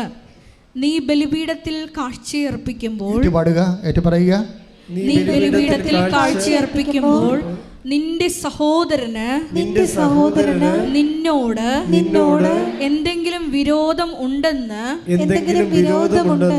അവിടെ വെച്ച് ഓർത്താൽ കാഴ്ചവസ്തു അവിടെ ബലിപീഠത്തിന് മുമ്പിൽ വെച്ചിട്ട് പോയി സഹോദരനോട് രമ്യതപ്പെടുക. പിന്നെ വന്ന് കാഴ്ചയർപ്പിക്കുക. അപ്പോഴേ ഭിന്നതയിലിരിക്കുന്ന വ്യക്തി ജീവിതം ഉടമ്പടിയിൽ നിങ്ങൾ ശ്രദ്ധിക്കേണ്ട കാര്യമാണ്. ഉടമ്പടിയിൽ എടുത്തിട്ടും ഇപ്പോഴും ഭിന്നതയിൽ കഴിയുന്നുണ്ടോ? നീ അങ്ങോട്ട് ഭിന്നിപ്പുണ്ടാക്കണമെന്നല്ല, അവരിങ്ങോട്ട് ഭിന്നിപ്പുണ്ടാക്കിയാൽ മതി. ചിലപ്പോൾ വസ്തു തർക്കമായിരിക്കും, ചിലപ്പോൾ അതുപോലെ അതിർത്തി തർക്കമായിരിക്കും, ചിലപ്പോൾ ഉദ്യോഗത്തിലെ വർക്ക് അറേഞ്ച്മെൻറ്റ് തർക്കമായിരിക്കും. എനിവേ നിൻ്റെ സഹോദരനോട് നിന്നോട് എന്തെങ്കിലും പരിഭവം ഉണ്ടെന്ന് തോന്നിയാൽ, അയാൾക്ക് ഇങ്ങോട്ട് തോന്നിയാൽ മതി, എന്തു ചെയ്യണം? നീ തിരിച്ചു പോയി അയാളുമായി അനുരഞ്ജനപ്പെടണം. അപ്പോൾ നമ്മൾക്ക് പറയാൻ ഒത്തിരി ന്യായമുണ്ട്. അയാളത് മൈൻഡ് ചെയ്യത്തില്ല, അയാൾ ഉൾക്കൊള്ളത്തില്ല, അയാൾ എന്നെ അഭ്യാസം പറഞ്ഞ് ഓടിക്കും. അതൊക്കെ തീർച്ചയായിട്ടും ദൈവത്തിനറിയാം. നീ അങ്ങനെ ഒരു ഉദ്യമം നടത്തിയാൽ തീർച്ചയായിട്ടും നിനക്ക് തിരിച്ചടി കിട്ടുമെന്ന്. അപ്പോൾ തിരിച്ചടി ഭൂമിയിൽ ദൈവത്തിൻ്റെ വചനം പാലിച്ചിട്ടും ഒരു വ്യക്തിക്ക് തിരിച്ചടി കിട്ടിയാൽ അതിന് പ്രതിഫലം കൊടുക്കേണ്ടത് ആരാണ്? ദൈവമാണ്. കാര്യം എന്താണ്? ദൈവത്തിൻ്റെ വചനം ദൈവം പറഞ്ഞിട്ട് പാലിച്ച് നമ്മൾ തിരിച്ചടി വാങ്ങിച്ചിരിക്കേണ്ടതാണ്. ദൈവം സത്യവാനും നീതിയായതുകൊണ്ട് തീർച്ചയായിട്ടും നീതിവാന്മാരുടെ പുനരുദ്ധാന ഘട്ടത്തിൽ നമ്മൾക്ക് കർത്താവ് പ്രതിഫലം നൽകും. കാര്യം കർത്താവിന് കുറേ വചനങ്ങളില്ലേ, അതെല്ലാം കേൾക്കുമ്പോൾ തന്നെ കഠിനമാണ്. എന്താണ്? നിന്നോട് ശണ്ട കൂടി ഉടുപ്പ് കരസ്ഥമാക്കാൻ ഉദ്യമിക്കുന്നവന് മേലങ്കി കൂടി കൊടുക്കുക. ഇതെന്ത് വചനമാണ്? കഠിന വചനമാണ്, ലഘുവചനമല്ലേ, എളുപ്പമല്ലല്ലോ നടത്താൻ. നിന്നോട് വ്യവഹരിച്ചാണ് നിന്നെ പ്രതിയാക്കി കേസിന് പോയി. പണ്ട് ഉടുപ്പൊന്നും ഇല്ലായിരുന്ന കാലത്തെ, ഇപ്പോഴല്ലേ സർവത്ര ഉടുപ്പൊന്നും ഇല്ലായിരുന്ന കാലത്ത് വളരെ അപൂർവമായിരുന്നു. സ്ക്രൈബന്മാർക്കും ലോഡ്സിനൊക്കെയാണ് ഉടുപ്പുണ്ടായിരുന്നത്. സാധാരണ മനുഷ്യർക്ക് അത്യാവശ്യം മറക്കാനൊക്കെ ഉള്ള ഉടുപ്പൊക്കെ ഉണ്ടായിരുന്നതാണ്. അപ്പോൾ ഒരു ഉടുപ്പിനൊക്കെ ഭയങ്കര വിലയാണ്. അത് നഷ്ടപ്പെട്ട കേസിന് പോകും. അതാണ് നിന്നോട് വ്യവഹരിച്ച് കേസിന് പോയാൽ, നിന്നോട് ശണ്ട കൂടി ഉടുപ്പ് കരസ്ഥമാക്കാൻ നോക്കിയാൽ എന്ത് ചെയ്യണമെന്നാണ് പറയണത്? മേലും കൂടി കൊടുക്കുക. ഇത് എത്ര ശതമാനം ആൾക്കാർക്ക് കൊടുക്കാൻ പറ്റും? ഇക്കണോമിക്കലി സ്പീക്കിംഗ് എത്ര പേർക്ക് കൊടുക്കാൻ പറ്റും? 100 പേര് ഇത്രയും കൃത്യമായിട്ട് ഇതിൻ്റെ നമ്മളോട് ശണ്ട കൂടി ഉടുപ്പ് കരസ്ഥമാക്കുന്നതിന് മേലേക്ക് കൂടി കൊടുത്തിട്ട് പോരാൻ ആർക്ക് പറ്റുമോ? പറ്റത്തില്ല. ദാറ്റ് മീൻസ് ഇതിൻ്റെ അകത്ത് ഞാൻ ഇന്ന് രാവിലെ നിങ്ങളോട് പറഞ്ഞില്ലേ, ഈ സൂര്യൻ എന്ന് പറഞ്ഞ ടാർഗറ്റ് ഇല്ലേ, നിത്യത്തിന് സൂര്യനുണ്ട്, ചന്ദ്രനുണ്ട്, നക്ഷത്രങ്ങളുണ്ട് എന്ന് പറഞ്ഞാൽ എന്താ കാര്യം? നമുക്ക് ലഭിക്കുന്ന കൃപയുടെ ആർജിക്കുന്ന കൃപയുടെ ആനുപാതികമായിട്ടായിരിക്കും. ഇപ്പോൾ വചനം എക്സിക്യൂട്ട് ചെയ്യുമ്പോഴാണ് കൃപ ടാപ്പ് ചെയ്യണത്. ഇതിൻ്റെ നമുക്ക് ലഭിക്കുന്ന കൃപയുടെ ആനുപാതികമായിട്ടായിരിക്കും നമ്മൾ ബ്രാൻഡഡ് ആകണത്, ഗ്രേഡഡ് ആകണത്, നക്ഷത്രമോ ചന്ദ്രനോ സൂര്യനൊക്കെ ആകണത്. കൃപയുടെ കാര്യമാണ് അവിടെ പറയണത്. അപ്പം നമ്മളെ സംബന്ധിച്ചിടത്തോളം നമ്മൾ ഈ വിഷയത്തിൽ ഇപ്പോൾ അതിന് ദൈവം എന്താ ചെയ്യണത്? ഈ നക്ഷത്രമോ ചന്ദ്രനോ ഏത് ബ്രാൻഡഡ് ആയിട്ടുള്ള കൃപയാണ് വേണമെന്നുണ്ടെങ്കിൽ ദൈവം എന്താ ചെയ്യണത്? ദൈവം അതിനുള്ള ടെംപ്റ്റേഷൻസോ ട്രബിൾസോ അതുപോലെ തന്നെ ട്രബിൾസ് അല്ലല്ലോ, നമ്മളുടെ കുറേ പരീക്ഷണങ്ങൾ തരും, ടെസ്റ്റ് തരും. ഈ ടെസ്റ്റാണ് വിഷയീകരിക്കുന്നത്. ഇപ്പം നിൻ്റെ ഉദാഹരണത്തിന് നിൻ്റെ അനുജൻ പ്രശ്നം ഉണ്ടാക്കി അപ്പനെയും അമ്മനെയും കയ്യിലെടുത്ത്, അവസാനം നിനക്കറിയാം അവൻ്റെ സ്വഭാവം, അപ്പനെയും അമ്മനെയും കയ്യിലെടുക്കണത് അവരുടെ ജീവനാവശ്യം അടിച്ചു മാറ്റാൻ വേണ്ടിയാണ്. പിന്നെ ഇവരെ ഇറക്കി വിടുകയുള്ളതെന്നറിയാം. അവസാനം അപ്പനെയും അമ്മനെയും നീ തന്നെ ചുമക്കണമെന്നുള്ളത് നിനക്കറിയാം. കാര്യം നീ ആ ചേട്ടൻ അനിയൻ തമ്മിൽ എത്ര വർഷമാണ് ജീവിക്കുമ്പോൾ അനിയനെ അറിയാമല്ല. അനിയൻ്റെ സ്വഭാവം എന്താണെന്നല്ല ചേട്ടൻ്റെ സ്വഭാവം എന്താ അനിയനെ അറിയാം. പക്ഷേ അപ്പനും അമ്മയും ഈ മക്കളെന്ന് പറയുമ്പോൾ അവർക്ക് വേറെ മൈൻഡ് സെറ്റാണ്. ഇളയ മക്കളോടാണെങ്കിൽ ഭയങ്കര സ്നേഹമായിരിക്കും ചെറുക്ക് മൂത്ത മക്കളോടായിരിക്കും സ്നേഹം. അപ്പോൾ ഈ സ്നേഹം കൂടണ കാരണം ഇമ്മയുടെ തട്ടിപ്പൊന്നും ഈ മാതാപിതാക്കന്മാർക്ക് അറിയാൻ പറ്റത്തില്ല. കാണുന്ന പാട്ടൊക്കെ ഒപ്പിട്ട് കൊടുക്കും, മിക്കവാറും അവിടെ കയ്യിൽ തന്നെ ഇരിക്കും. ചെന്ന് ചതിക്കാനുള്ളവൻ ഒപ്പിട്ട് മേടിക്കും എപ്പോഴായാലും. അവരിങ്ങനെ ചതിക്കാനുള്ളവൻ എപ്പോഴും പേനയും പേപ്പറും കൊണ്ട് ഇങ്ങനെ പുറകെ നടക്കും. അപ്പോൾ ഓർക്കുക ചതിക്കാനാണെന്ന്. അതിങ്ങനെ ബുദ്ധിയും ബോധം ഉണ്ടാകണം. മാതാപിതാക്കന്മാർ ആയിട്ട് കാര്യമില്ല. പേനയും പേപ്പറുമായിട്ട് എപ്പോഴും മക്കൾ ഏത് മക്കളാണ് കൂടെ നടക്കുന്നത് അവൻ നിങ്ങളെ ചതിക്കും. 60% ചതിച്ചിട്ടുണ്ട്. വലിയ ലോണൊക്കെ എടുത്താൽ കൊണ്ടേ കുരുക്കി വെക്കും. ആരടക്കും? അവനടക്കത്തില്ല. അവൻ നാട് വിട്ട് പോകും. വേണ്ട അടുത്ത അമ്മേൻ്റെ മസ്കറ്റിൽ പോയിരിക്കും. ഈ കണ്ട് മരത്തിൽ വിളിച്ചാൽ ഫോൺ എടുക്കത്തുമില്ല. അപ്പോൾ എന്ത് ഞൊട്ടി ബാങ്കുകാർ കൊണ്ടുപോകണേ പോട്ടെ, കാരണം ബാങ്കുകാരും കൂടി അവൻ ഞൊട്ടിച്ചിട്ടാണ് പോയിരിക്കുന്നത്. ഇത് അപ്പോൾ എപ്പോഴും അപ്പോൾ ഇതുപോലെ ഇത് നമുക്കറിയാം. അനിയനോ അല്ലെങ്കിൽ ചേട്ടനോ ചതിക്കാൻ വേണ്ടിയാണ് ചെയ്യണമെന്നറിയാം. അപ്പോഴും നമ്മളെ സംബന്ധിച്ചിടത്തോളം റെഫറൻസ് ബുദ്ധിയല്ല. ഇവൻ ചതിക്കും, അതുകൊണ്ട് നമുക്ക് തീർച്ചയായിട്ടും നമുക്ക് വിവേചനം ഉണ്ടാകണം. പക്ഷേ ഈ കേസ് ചില സമയത്ത് ചില വചനങ്ങൾ ശരി, അവൻ അപ്പനെ നോക്കില്ല, അമ്മനെ നോക്കില്ല, അപ്പൻ്റെ അമ്മയുടെ ജീവനാംശം അവൻ അടിച്ചു മാറ്റി അവൻ നാട് വിട്ട് പോയെന്ന് വിചാരിച്ചോ. ഇപ്പോൾ അപ്പനും അമ്മയും നോക്കാൻ ആരുമില്ല. അവരുടെ ജീവനാംശം അവകാശം അനിയൻ അടിച്ചു മാറ്റി അവൻ നാട് വിട്ടും പോയി. ഇപ്പം എന്നാ പറ്റി? അപ്പൻ്റെ അമ്മയും ജീവനാംശം കൊടുക്കാത്ത ആൾ നീ തന്നെ അപ്പനെ അമ്മനെ നോക്കേണ്ടി വന്നു. മനസ്സിലായ? ഈ ഒരു സിറ്റുവേഷൻ എങ്ങനെയാണ് ഒരു വിശ്വാസി കൈകാര്യം ചെയ്യണത്? അത് ഈ വചനം വെച്ചാണ്. എന്താണ്? നിന്നോട് ചണ്ട കൂടി ഉടുപ്പ് കരസ്ഥമാക്കാൻ ഉദ്യമിക്കുന്നവന് മേലങ്കി കൂടി കൊടുക്കാൻ പറയും. ഈ വചനം എന്താ? കഠിനമാണ് ലഘുവാണ്? ജീവനാംശം അനുജം മേടിച്ചു, പക്ഷെ അപ്പനെയും അമ്മനെ നീ നോക്കേണ്ടി വരും. ഈ വചനം കഠിനമാണ് ലഘുവാണ്? കഠിനമാണ്. ഈ വചനം നമുക്ക് പാലിക്കാൻ പാടാണ്. പക്ഷെ പാലിച്ചാൽ എന്ത് കിട്ടും? നിത്യജീവൻ. കൈയെട്ടിച്ച് കർത്താവിനോട് പാലിച്ചാൽ അവൻ പറയണ പോലെ ചെയ്താണ് ലഘുവചനങ്ങൾ പാലിക്കുക, അവൻ പറയണ പോലെ ചെയ്താണ് കഠിന വചനങ്ങൾ പാലിക്കുക. രണ്ടും ഉടമ്പടിയാണ്. ഒന്നിൻ്റെ അത് നിത്യജീവൻ്റെ ഉടമ്പടി, രണ്ടാമത്തത് അനുദിന ജീവിതത്തിൻ്റെ ഉടമ്പടി. അപ്പം കഠിന വചനങ്ങൾ നിനക്ക് പാലിക്കാൻ പറ്റാത്ത വചനങ്ങൾ നിനക്ക് പ്രോജക്റ്റായിട്ട് വന്നിട്ടുണ്ടോ എന്ന് നോക്കണം. നിനക്ക് പാലിക്കാൻ പറ്റാത്ത വചനങ്ങൾ പ്രോജക്റ്റായിട്ട് വന്നിട്ടുണ്ടോ എന്ന് നോക്കണം. അപ്പോൾ അത് നോക്കുമ്പോൾ എന്ത് ചെയ്യണം? അത് ദൈവസ്നേഹത്തോടെ എടുക്കണം. എന്ത് വശത്തിലാണ്? അതിൽ നിത്യജീവനുണ്ട്. വചനങ്ങളിലാണ് നിത്യജീവൻ വെച്ചിരിക്കുന്നത്, ഇല്ലേ? മത്തായി 5:39. എന്നാൽ ഞാൻ നിങ്ങളോട് പറയുന്നു, ദുഷ്ടനെ എതിർക്കരുത്, വലത് കരണത്തടിക്കുന്നവന് മറ്റേ കരണം കൂടി കാണിച്ചു കൊടുക്കുക. അപ്പോൾ ഇതിനകത്ത് വരുന്ന വിഷയം എന്ന് വെച്ച് കഴിഞ്ഞാൽ ഇതൊന്നും പ്രാക്ടിക്കലായിട്ട് നടക്കാത്ത കാര്യങ്ങളാണ്. പ്രായോഗികമായിട്ട് നടക്കുക, നമ്മൾ വിടുക, നമ്മുടെ മുഖത്തോട്ട് അടിക്കും പാർസൽ കൊടുക്കും. നമ്മൾ സ്വാഭാവികമായിട്ട് ദൈവത്തെ അറിയാം. ഈശോയ്ക്ക് ഇത് അറിയാൻ പാടില്ലാതാണ് എഴുതിയിരിക്കണമെന്നാണ് വിചാരിക്കണത്.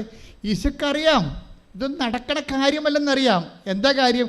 ഇത് ITIയുടെ ടെസ്റ്റല്ല, IASൻ്റെ ടെസ്റ്റാണ്. സൂര്യനിലേക്കുള്ള ടെസ്റ്റാണ്.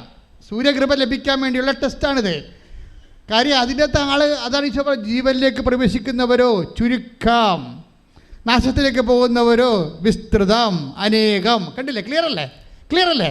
അപ്പം നമ്മളെ സംബന്ധിച്ചിടത്തോളം ഉടമ്പടിയൊക്കെ വരുമ്പോൾ കഠിന പദങ്ങൾ ക്രാക്ക് ചെയ്യാൻ നോക്കണം.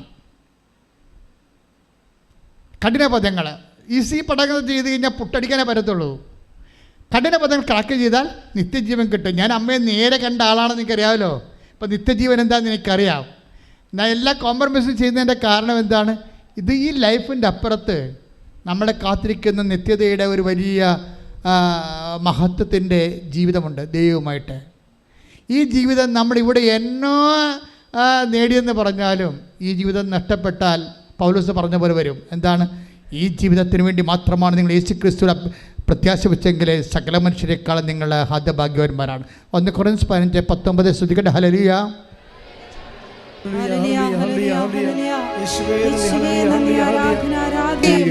കർത്താവായ യേശുവേ, എൻ്റെ ഹൃദയത്തെ അടിമുടി കൃപയാൽ ദൈവസ്നേഹത്താൽ നിറക്കണമേ. മക്കളെ, നമ്മ കണ്ട വചനം എന്താണ്? മത്തായി ശ്ലീഹ 5:39. എന്താണ്?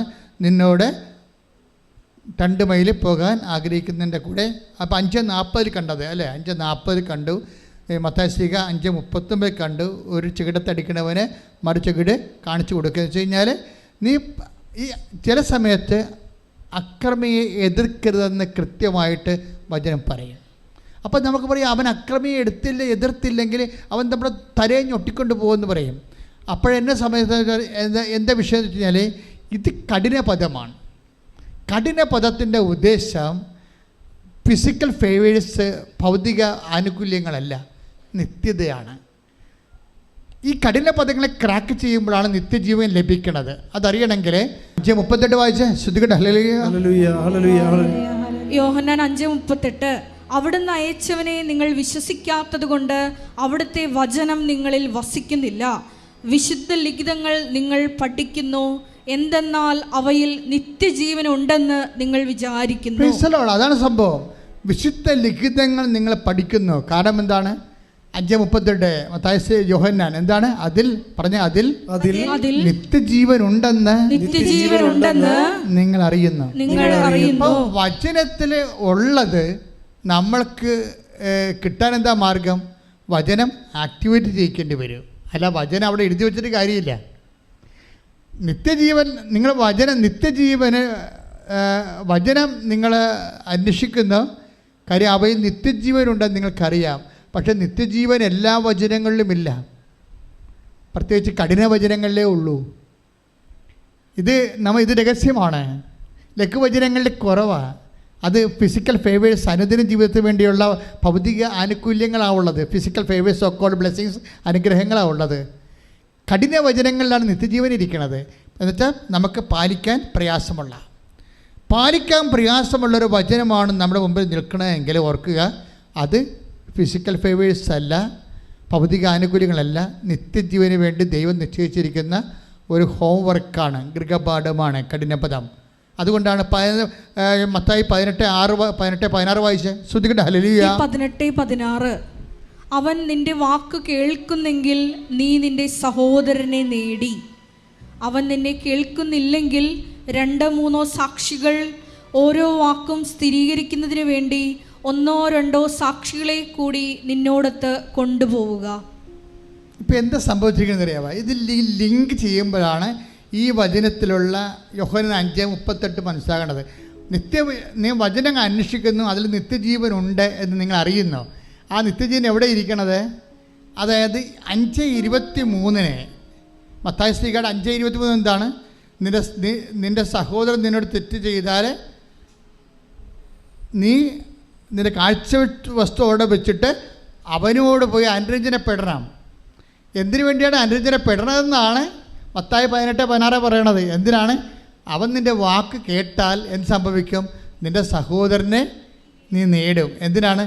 നീതിമാന്മാരുടെ പുനരുദ്ധാന ഘട്ടം. മത്തായി 13:43 അപ്പോൾ നീതിമാന്മാർ തങ്ങളുടെ പിതാവിന്റെ രാജ്യത്തിൽ സൂര്യനെ പോലെ പ്രശോഭിക്കും. മത്തായി 13:43 കണ്ട സൂര്യൻ വന്നെ കണ്ട ബ്രാൻഡിങ് വരണ കണ്ടല്ലേ? സൂര്യൻ എന്താണ്? കർത്താവ് സൂര്യനെ കുറിച്ചേ പറയത്തുള്ളൂ, ചന്ദ്രനെ കുറിച്ചും പറയത്തില്ല. ഇത് ഭയങ്കര ട്രാപ്പാണ് കേട്ടോ.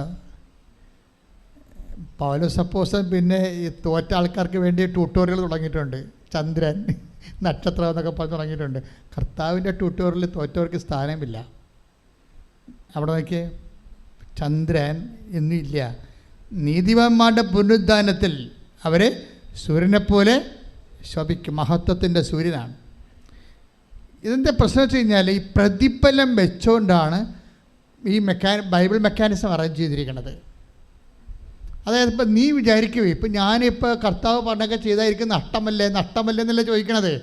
ഞാനിതൊക്കെ കഷ്ടപ്പെട്ട് ഞാനിപ്പോൾ ഇത് മനുഷ്യന് ചെയ്യാൻ പറ്റാത്ത കാര്യങ്ങളൊക്കെ എൻ്റെ കണ്ണത്തിലടിച്ചവന് വേറെ ചാരണം കൂടി കാണിച്ചു കൊടുത്താൽ വീട്ടിൽ വരുമ്പോൾ മക്കൾ പറയും അപ്പം പോയി അടിച്ചിട്ട് വാ, അല്ലെങ്കിൽ ഞങ്ങൾക്ക് മുഖത്ത് BCM വെച്ച് നടക്കാൻ പറ്റത്തില്ലെന്ന് പറയും.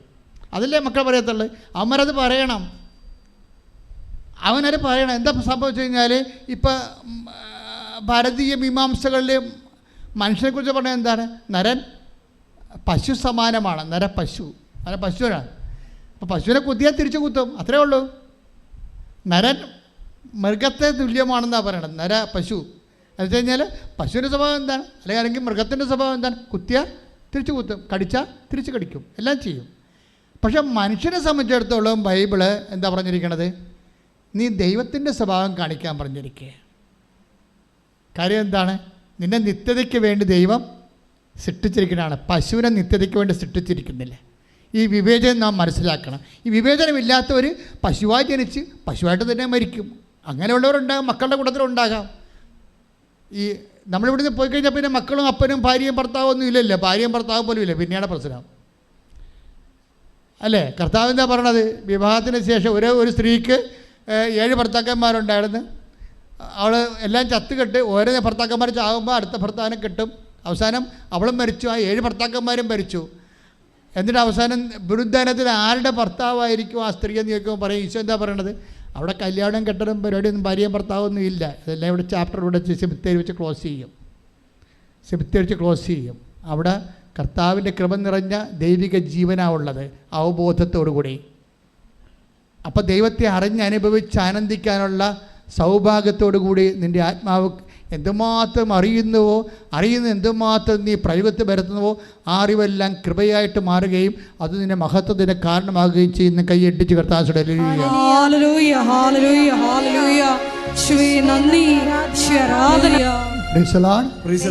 ഇരിക്കുക. പ്രിയമുള്ളവരെ, ഈ വചനം കർത്താവ് നൽകിയ വഴിയിലൂടെയാണ് ഞാൻ സഞ്ചരിച്ചത്. പക്ഷേ ആർക്കും തെറ്റിദ്ധാരണയൊന്നും വേണ്ട, ബൈബിൾ ജീവിക്കുന്നത് കഠിനമാണെന്ന്. അങ്ങനെയല്ല. ഇത് ഞാൻ പറഞ്ഞതിൻ്റെ ഉദ്ദേശം, കഠിന വചനങ്ങൾ ചെയ്യുന്നവർ ഡെസ്പാകേണ്ട കാര്യമില്ല. കഠിന വചനങ്ങൾ ചെയ്യുന്നവർ ഡെസ്പാകേണ്ട കാര്യമില്ല. കഠിനമായ ചില വചനങ്ങൾ ജീവിച്ചതിൻ്റെ പേരിൽ നഷ്ടം വന്നവരുണ്ട്, എക്സ്ട്രാ ക്ലേശം അനുഭവിക്കുന്നവരുണ്ട്. അവർ ഡെസ്പാകണ്ട. അതെന്ത് ചെയ്യണം? അവർ നിത്യജീവന് വേണ്ടി അത് നീക്കി വെക്കണം. കാര്യം എന്താ? കഠിന വചനങ്ങൾ ഇപ്പം ഞാൻ മുമ്പ് പറഞ്ഞുള്ള കേസില്ലേ, എന്താ കേസ്? അതായത് ഇപ്പോൾ മൂത്ത ചേച്ചി കല്യാണം കഴിച്ച് വിട്ടു, നടുവത്തെ ചേച്ചിയും കല്യാണം കഴിച്ചപ്പോൾ കുടുംബം റപ്റ്റായി. നിൻ്റെ കല്യാണം വന്നപ്പോൾ അപ്പനമ്മയും മരിച്ചു. അപ്പം നീ 10 കൊല്ലം എന്തുണ്ട് നിനക്ക് ബാലൻസ്? മൂത്ത ചേച്ചി കുടുംബം വിറ്റ് കെട്ടിച്ച് വിട്ട ചേച്ചി വന്ന് തിരക്കണില്ല അപ്പനും അമ്മയും കിടപ്പ. അതിൻ്റെ പ്രാഥമിക കാര്യങ്ങളെല്ലാം കട്ടിലാണ്. നിനക്ക് എന്ത് കിട്ടി ജീവിതത്തിൽ? കുടുംബത്തിൻ്റെ അടുത്ത് കെട്ടിച്ച് വിട്ട നടുവത്തെ ചേച്ചി തിരക്കണില്ല. അവിടെ മക്കളെ കാനഡയിൽ വിടാൻ വേണ്ടിയുള്ള തിരക്കാണ് അവർ. ഈ അപ്പനും അമ്മയും നിൻ്റെ മുതുകത്തായിരിക്കണേ. നിനക്കാണെങ്കിൽ വരുമാനം കുറവാണ്, അവരാരും ഇങ്ങോട്ട് വരണമില്ല. വല്ലപ്പോഴും വന്നിട്ട് 500 തന്നിട്ട് പോകും. ഇതാണ് നിൻ്റെ ജീവിതം. ഇതാണ് കഠിന പദമെന്ന് പറയണത്. എന്നിട്ട് നീ നിൻ്റെ സ്നേഹത്തോടെ ക്ഷമയോടെ നിൻ്റെ മാതാപിതാക്കന്മാരെ നോക്കിയ ദൈവപൈതലെ നിൻ്റെ പ്രതിഫലം. 6:35 എടുത്ത ലൂക്കാ സുവിശേഷം ശ്രദ്ധിക്കട്ടെ. Hallelujah, hallelujah, hallelujah, hallelujah, hallelujah. Luka 6:35. എന്നാൽ നിങ്ങളെ ശത്രുക്കളെ സ്നേഹിക്കുവിൻ, തിരിച്ചു കിട്ടുമെന്ന് പ്രതീക്ഷിക്കാതെ മറ്റുള്ളവർക്ക് നന്മ ചെയ്യുകയും വായ്പ കൊടുക്കുകയും ചെയ്യുവിൻ. അപ്പോൾ നിങ്ങളുടെ പ്രതിഫലം വലുതായിരിക്കും, നിങ്ങൾ അത്യുന്നതൻ്റെ പുത്രന്മാരായിരിക്കുകയും ചെയ്യും. ഇതാണ് കഠിന പദങ്ങളെന്ന് പറയുന്നത്. എന്ന് വെച്ച് കഴിഞ്ഞാൽ മനുഷ്യരുടെ മുമ്പിൽ നമുക്ക് പ്രതിഫലമില്ലാതെ നമ്മൾ ചില ആൾക്കാർ പറയത്തില്ലേ, എള്ളുണങ്ങണത് എണ്ണ കിട്ടാം, പാറ്റാപ്പുഴി കൊടുക്കണത് എന്തിനാണെന്ന് ചോദിക്കും. അപ്പോൾ ഒരു കാര്യവുമില്ലാതെ നമ്മൾ കഷ്ടപ്പെടുന്നു. ഇവിടുന്ന് ഇത് കുടുംബത്തിൻ്റെ കാര്യങ്ങളെല്ലാം നേടിയെടുത്തത് വേറെ ആൾക്കാർ. അപ്പോൾ നിനക്ക് ചില സമയത്ത് അപ്പനും അമ്മയും കൂട്ടുവന്നിട്ടില്ല അങ്ങനെ സംഭവിച്ചതെന്നൊക്കെ പറഞ്ഞാൽ അപ്പനും അമ്മനും പ്രാകാൻ തോന്നും. ജീവിതകാലം മുഴുവൻ നീ രാവിലെ എഴുന്നേക്കണത് തന്നെ പ്രാഗിയാണ് എഴുന്നേക്കണത്. ദൈവത്തിലെ സ്വർഗം നിൻ്റെ അടുത്ത് വന്ന് നിന്നിട്ട് നീ തിരിച്ചറിയാത്തത് വചനം അറിയാത്തത് കൊണ്ടാണ്. വചനം അറിയുന്ന വ്യക്തികൾ, അതായത് നിനക്കറിയാമല്ലോ, മക്കളുള്ളവരും മക്കളില്ലാത്തവരും അവസാനം ഒരുപോലെയാവും.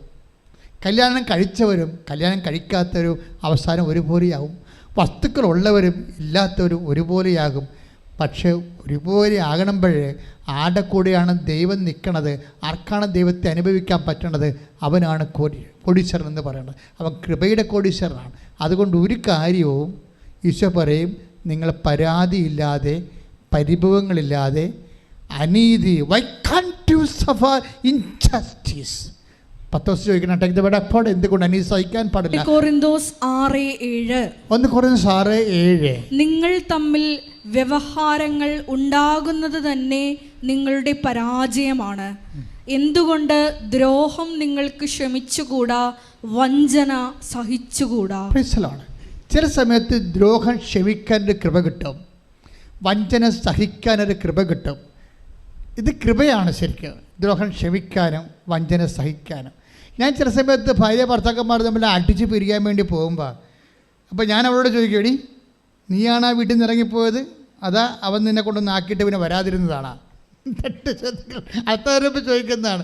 പിന്നെ ഞങ്ങൾ അച്ഛൻ പ്രാർത്ഥിക്കണമെന്ന് പറയുമ്പോൾ ഞാൻ, എടി നീയാണ് ആ വീട്ടിൽ നിന്ന് ഇറങ്ങിപ്പോയത്, അതാ നിന്നെ കൊണ്ടൊന്ന് ആക്കിയിട്ട് അവൻ വരാതിരുന്നതാണ്?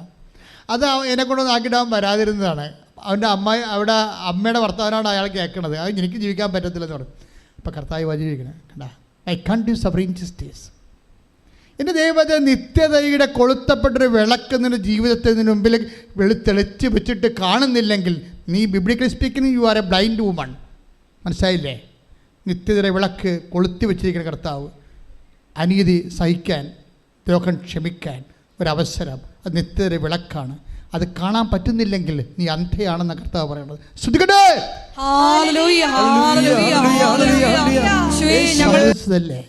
നിന്റെ കൂലി വാങ്ങിക്കൊണ്ട് പോയിക്കൊള്ളുക. ആര് പറഞ്ഞാണത്? കർത്താവ് പറഞ്ഞാണ്. എന്ന് പറഞ്ഞതാണ്? ഇന്ന് കുർബാനയ്ക്ക് പറഞ്ഞാണ് അല്ലേ? അപ്പോൾ ചില സമയത്ത് നമ്മൾക്കാണ് തോന്നുന്നത് അനീതിയാണെന്ന്. ദൈവം എനിക്ക് മക്കളെ തന്നില്ല, ദൈവം എനിക്ക് സ്നേഹമുള്ള ഭർത്താക്കന്മാർ തന്നില്ല, എനിക്ക് ശനിയാഴ്ച കാറും എടുത്തുകൊണ്ട് പുറത്ത് പോയി ഭക്ഷണം കഴിക്കാൻ പറ്റണില്ല, എൻ്റെ അനിയത്തി അങ്ങനെ ചെയ്യുന്നുണ്ട്. അതാണ് പ്രശ്നം. നീ അനിയത്തിയെ നോക്കിയിരിക്കണേ. നീ എന്താ ചിന്തിച്ചുകൊണ്ടിരിക്കണത്? നിനക്ക് സ്നേഹമുള്ള ഭർത്താവിന് തന്നില്ല. അയാളുടെ മൊബൈൽ നോക്കുമ്പോൾ വേറെ ആൾക്കാരുടെ പേരൊക്കെ കേൾക്കണത്. അയാൾക്ക് രാത്രിയൊക്കെ അവിടെ നിന്ന് ഇറങ്ങിപ്പോയി പുറത്തുനിന്ന് വിളിക്കണ കാണാം. ഇയാൾ ഏത് പണ്ടാരത്തിനെ വിളിക്കണത് ദൈവത്തിന് അറിയാം. അപ്പോൾ നീ മോന്തം കയറ്റി വന്ന് നിൻ്റെ കൂടെ ഈ മനുഷ്യൻ്റെ കൂടെ കിടക്കുകയാണ് നീ. പക്ഷേ ഒരു കാര്യമുണ്ട്, ഈ വിഷയങ്ങളെല്ലാം നിത്യതയോട് നിന്നെ അടുപ്പിച്ചിരിക്കുകയാണ്. കർത്താവ് പറയുന്നതാണ്, ഈ ഭർത്താവായാലും നാളെ മാഞ്ഞു പോകും, ഈ ഭൂമിയിലുള്ള എല്ലാം മാഞ്ഞു പോകും. മാഞ്ഞു പോകാത്ത സ്നേഹത്തിനായി നീ ദാഹിക്കണമെന്ന് എന്നോട് പറയുകയാണ്. അത് മനസ്സിലാക്കണമെന്നുണ്ടെങ്കിൽ അത് മനസ്സിലാക്കുന്ന ഒരു ഹൃദയം വേണം. പ്രാർത്ഥിക്കുക, കർത്താവേ, മാഞ്ഞു പോകാത്ത വസ്തുക്കളും മാഞ്ഞു പോകാത്ത വ്യക്തികളും മാഞ്ഞു പോകാത്ത ജീവിതവും കണ്ടെത്തുവാൻ എന്നെ ഇന്നുള്ള കഷ്ടപ്പാടുകളെ സമീപിക്കുവാൻ അഭിഷേകം നമുക്ക് നൽകണമേ. അതെന്താ പ്രശ്നം വെച്ച് കഴിഞ്ഞാൽ, ഈശോ ഈ ലോകത്തെ സങ്കടങ്ങളെ എടുത്തിട്ട് പറയും. എന്താ പറയണത്? 8:18 എടുത്ത റോമ 8:18. ശ്രുതികട്ടെ, ഹല്ലേലൂയ.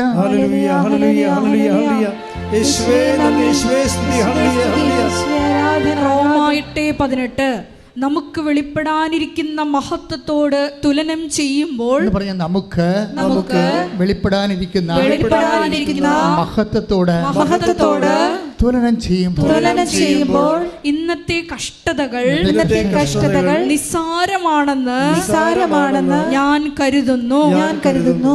കഷ്ടതകളെ എന്ന് നിസ്സാരമാക്കുന്നു അന്ന് നീ കഠിന പദങ്ങളെ ക്രാക്ക് ചെയ്തിരിക്കുന്നു. കഷ്ടതയില്ലെന്നല്ല പറയണത്. ഓരോ കഷ്ടതയെ ദൈവം അഡ്രസ്സ് ചെയ്യുന്ന രീതിയുണ്ട്. സ്വർഗത്തെ വെച്ച് വേണം കഷ്ടതയെ അഡ്രസ്സ് ചെയ്യാൻ. എങ്ങനെയാണ് എന്ന് പറഞ്ഞ് നമുക്ക് ലഭിക്കാനിരിക്കുന്ന മഹത്വത്തെക്കുറിച്ച് ഓർക്കുമ്പോൾ ഇന്നത്തെ കഷ്ടതകൾ തുലോ നിസ്സാരമാണ്. അതായത് നമ്മൾ കഷ്ടതയുണ്ട്. നമുക്ക് എന്താ കാര്യം? സ്നേഹിക്കാത്ത ഭാര്യ, അല്ലെങ്കിൽ സ്നേഹിക്കാത്ത നമ്മൾ കാണിക്കുന്ന സത്യസന്ധതയെ മനസ്സിലാക്കാത്ത ജീവിത പങ്കാളി, മക്കളാണെങ്കിൽ പോലും നമ്മൾക്ക് പനി വന്നാൽ പോലും മക്കൾക്ക് എന്തെങ്കിലും അസുഖം ഉണ്ടെങ്കിൽ അവരുടനെ ഇപ്പോൾ ചാകാൻ പോണ പോലുള്ള അഭിപ്രായം കാണിച്ച് മമ്മി നോക്കിയില്ല, പപ്പ നോക്കിയില്ല. ഇപ്പോൾ ആദ്യത്തെ പ്രസവത്തിന് പോയ ആൾക്കാരുടെ നിലവിളി കേൾക്കണം ഫോണിൽ. എന്ത് പരിപാടിയാണ്? നിങ്ങൾക്ക് എൻ്റെ കാശ് മാത്രം മതി, എനിക്കൊരു അവസ്ഥ വന്നപ്പോൾ നിങ്ങൾ ഇങ്ങോട്ട് വരണില്ല. അമ്മയുടെ പാസ്പോർട്ട് എടുത്തേക്കണേ ഇപ്പോഴാണ്. 6-ാം മാസമോ 7-ാം മാസമോ ആയപ്പോഴാണ് ഇവിടെ ചെയ്യാമെന്ന് പറഞ്ഞിരിക്കുകയായിരുന്നേ. കാനഡയിലും അമേരിക്കയിലും ഇംഗ്ലണ്ടിലും ഒക്കെ ഉള്ള പെൺപിള്ളേർ പ്രസവിക്കാറുന്നൊക്കെ ഇവിടെ ചെയ്യാമെന്ന് പറഞ്ഞുകൊണ്ടിരിക്കുകയാണ്. എന്താണ്, മമ്മിയെയും കെട്ടിയെടുത്ത് ഇങ്ങോട്ട് കൊണ്ടുവന്നാൽ പിന്നെ മറ്റേ മമ്മി ഉടക്കും, ഭർത്താവിൻ്റെ മമ്മി ഉടക്കും. അപ്പോൾ ഈ 2 കക്ഷിയെ കെട്ടിയെടുത്തില്ലെങ്കിൽ നമുക്ക് 3.5 ലക്ഷം രൂപ ലാഭം. അതിനിവിടെ ചെയ്യാമെന്ന് പറഞ്ഞിരിക്കുകയാണ്. ഇപ്പോൾ ഡോക്ടർ പറഞ്ഞ് ഇത് ശരിയാവുമെന്ന് തോന്നില്ലെന്ന് പറഞ്ഞ് ഇപ്പോഴാണ് പാസ്പോർട്ട് എടുക്കാൻ ഓർഡറത്. ഇപ്പോഴാണ് പാസ്പോർട്ട് എടുക്കാൻ ഓർഡർ, മമ്മിക്ക് പാസ്പോർട്ട് എടുക്കാൻ ഓർഡറത്. പക്ഷേ അത് ഇപ്പം നിനക്ക് എൻ്റെ ആവശ്യം ഉണ്ടായപ്പോഴല്ലേ എൻ്റെ പാസ്പോർട്ടും ഫോട്ടോയൊക്കെ തിരക്കണമെന്ന് മമ്മി ചോദിക്കുമ്പോൾ അങ്ങനെ ചോദിക്കാതിരിക്കാൻ വേണ്ടി മമ്മിയുടെ വാപത്തിക്കൊണ്ട് പറയുകയാണ്, നിങ്ങൾക്ക് എൻ്റെ കഷ്ടപ്പാടെന്ന് അറിയണ്ടല്ലോ, കാശ് മാത്രം മതിയല്ല എന്ന് വെച്ച് കഴിഞ്ഞാൽ എൻ്റെ തെറ്റ് മറച്ച് വെച്ചുകൊണ്ട് മമ്മിയുടെ തെറ്റ് ഊതിക്കത്തിച്ചിട്ട് സ്കൂട്ടാകണ പരിപാടി. മകളെ എവിടം വരെ ഓടും? ഓന്തോടിയ വെയിൽ വരെ. ദൈവത്തിൻ്റെ മുമ്പിലാണ് നീ ഓടണമെന്ന് ഓർത്തേക്കണം. സത്യസന്ധമല്ലാത്തൊരു വർത്തമാനം പറയരുത്.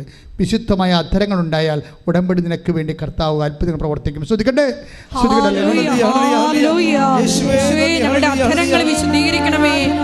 ദിവ്യകാരുണ്യത്തിന് അപ്പൊ കഠിന പദങ്ങളും കഠിന അനുഭവങ്ങളും സുവിശേഷ വിഹിതമായി കൈകാര്യം ചെയ്യുമ്പോൾ നിനക്ക് 20 മാർക്ക് കിട്ടും. നിങ്ങളെപ്പോഴും ചെയ്യണം എങ്ങനെയെന്നറിയാവോ? ഇത് ചില ബുദ്ധിയും ബോധവും ഇല്ലാത്ത പിള്ളേരെ പോലെയാണ്. പരീക്ഷ പേപ്പർ കാണുമ്പോൾ തന്നെ മൊത്തം അങ്ങോട്ട് ഇരുന്ന് എഴുതാൻ തുടങ്ങും. പരീക്ഷ പേപ്പർ കാണുമ്പോൾ തന്നെ അപ്പം തന്നെ എടുത്ത് നമ്മുടെ ഇലക്ട്രിക് ട്രെയിൻ പോണ പോലെ, വന്ദേ ഭാരത് പോണ പോലെ ഒറ്റ പോക്കാണ് പരീക്ഷ എടുത്ത്. അതെന്താ സംഭവം? എഴുതി വന്നിട്ട് അവസാനം 2.5 മണിക്കൂർ പരീക്ഷയ്ക്ക് 1:45 കഴിഞ്ഞപ്പോഴും 10-60 ചോദ്യങ്ങൾ എഴുതിയിട്ടുണ്ട്. പക്ഷേ നോക്കിയപ്പോൾ എന്താ പറ്റിയതിരിക്കണത്?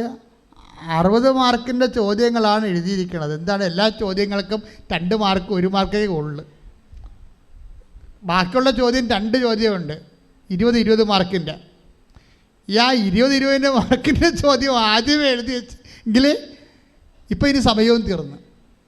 ഇതാണ് ഈ പ്രശ്നം. മേജർ ഇഷ്യൂസും ലൈറ്റ് ഇഷ്യൂസും തമ്മിലുള്ള വ്യത്യാസം ഇതാണ്. എൻ്റെ മക്കളെ ജീവിതത്തിൽ 20 മാർക്കിൻ്റെ 2 ചോദ്യങ്ങൾ നിങ്ങൾ എഴുതിയിരിക്കണം, ഉത്തരം എഴുതിയിരിക്കണം. എന്ന് വെച്ചാൽ കഠിന പദങ്ങളാണ്, ക്രാക്ക് ചെയ്തിരിക്കണം. എല്ലാം നിങ്ങൾ സിമ്പിളാകണമെന്ന് പറഞ്ഞു കഴിഞ്ഞാൽ ദൈവം എല്ലാം സിമ്പിളാക്കി തരും. നമ്മുടെ സമയം തീരുമ്പോൾ നമുക്ക് നിത്യതയുടെ മാർക്ക് നമ്മൾ എഴുതിയിട്ടുണ്ടാകത്തില്ല. നമ്മുടെ 65 വയസ്സിൽ 70 വയസ്സിൽ നമ്മൾ ഗുഡ് ബൈ പെടുന്ന പോകുമ്പോൾ നോക്കുമ്പോൾ 1-2 മാർക്കിൻ്റെ കാര്യം എഴുതി വെച്ചിരിക്കുന്നത്. 10 രോഗികളെ കണ്ടു, കുറച്ച് പത്രം കൊടുത്തു, പിന്നെ അത്യാവശ്യം കുഞ്ഞു കാര്യങ്ങൾ, സൽപ്രവർത്തികൾ ശരി. പക്ഷെ പ്രോബ്ലം വെച്ച് കഴിഞ്ഞാൽ സുവിശേഷവിധമായി ജീവിക്കുക. ജീവിതത്തിലൊരു ചില ആൾക്കാർ, ഞാനൊരു അമ്മയെ ഒരു ദിവസം പരിചയപ്പെട്ടു. ഇടയ്ക്ക് ഞാൻ പറയാറുണ്ട്, ആർക്ക് 72 വയസ്സ് ഇപ്പോഴുണ്ട്. എന്നെ കണ്ടപ്പോഴും നിലവിളിച്ച് എനിക്കൊരു മകനുണ്ടായിരുന്നെങ്കിൽ ഇപ്പോൾ അച്ഛനെ പോലെ ഇരുന്നേനെ വന്നു. എന്ത് ഞാൻ പറഞ്ഞ് തീർന്ന്, അവിടെ സമയം തീർന്ന്, അവിടെ സമയം തീരുകയാണ്, അവിടെ പരീക്ഷ തീരുകയാണ്. അവർക്ക് ഒറ്റയടിക്ക് ഒരു 50 മാർക്കിൻ്റെ ചോദ്യം ഉത്തരം എഴുതാനുള്ള സമയം കൊടുത്തു. ഈ പാർട്ടി ഇപ്പോഴും ഉത്തരം എഴുതിയിട്ടില്ല. എന്താ പറയണത്? 72, അവർക്ക് മക്കളില്ല, 72ാമത്തെ വയസ്സ് എന്നെ കാണുമ്പോൾ പറയുകയാണ്, എനിക്കൊരു മകനുണ്ടായെങ്കിൽ ഇപ്പോൾ അച്ഛനെപ്പോലെ ഇരുന്നേനെ വന്ന്. ദാറ്റ് മീൻസ് ദൈവം എനിക്കത് തന്നില്ലെന്നാ പ്രശ്നം. എൻ്റെ ദൈവം എന്ത് തന്നു? ആ തന്നത് കൊണ്ട് സംതൃപ്തിപ്പെട്ടാൽ അനുഗ്രഹമല്ല, ദാറ്റ് ഇസ് ഗ്രേസ്. അതാണ് കൃപ. കൈയിടിച്ച് കൃത ഇല്ലാത്തത്, മദ്യപാനിയായ ഭർത്താവ്, സ്നേഹിക്കാത്ത ഭാര്യ, അല്ലെങ്കിൽ എന്ത് വിഷയം, അമ്മയാകാം, മരുമകളാകാം, നമുക്ക് സ്നേഹം കിട്ടണില്ല. അതുകൊണ്ട് അതിന് സബ്സ്റ്റിറ്റ്യൂട്ട് ചെയ്യാൻ വേണ്ടി ചില മരുമക്കൾ നമ്മളെ സ്നേഹിക്കണില്ല എന്ന് നമ്മൾ പ്രീസപ്പോസ് ചെയ്തിരിക്കുകയാണ്. അതിനെ നമ്മൾ സബ്സ്റ്റിറ്റ്യൂട്ട് ചെയ്യണ്ടേ? അതിന് വരെ എന്ത് ചെയ്യും? കെട്ടിച്ചുവിട്ട മകളുടെ കല്യാണം മുടക്കിക്കൊണ്ട് അവളെ വീട്ടിൽ വിളിച്ചു ചേർത്തു. പണിയേ അമ്മ എങ്ങാനും കർത്താവ് ഇന്നാണ് വരണമെങ്കിൽ, നേരെ വരികയാണെങ്കിൽ പല അമ്മായിയമ്മമാരും കുടുങ്ങും, സത്യമായിട്ടും കുടുങ്ങും. കർത്താവ് ചോദ്യങ്ങളൊന്നും ചോദിക്കത്തില്ല, കാലെ പിടിച്ച് നിലത്തിലടിക്കുമെന്ന് മാത്രമേ ഉള്ളൂ. കാണുമ്പോൾ തന്നെ എന്താ കാര്യത്തിൽ നിങ്ങളെന്താ ചെയ്തിരിക്കുന്നത്? നിങ്ങളുടെ മകളെ പിടിച്ച് വീട്ടിൽ നിർത്തിയിരിക്കുകയാണ്. എന്നിട്ട് അവളുടെ മകൻ്റെ കുറ്റം മുഴുവനും, മരുമകൻ്റെ കുറ്റം മുഴുവൻ പറഞ്ഞ് ഇവളെ ഭ്രാന്ത് പിടിപ്പിച്ചിരിക്കുകയാണ്.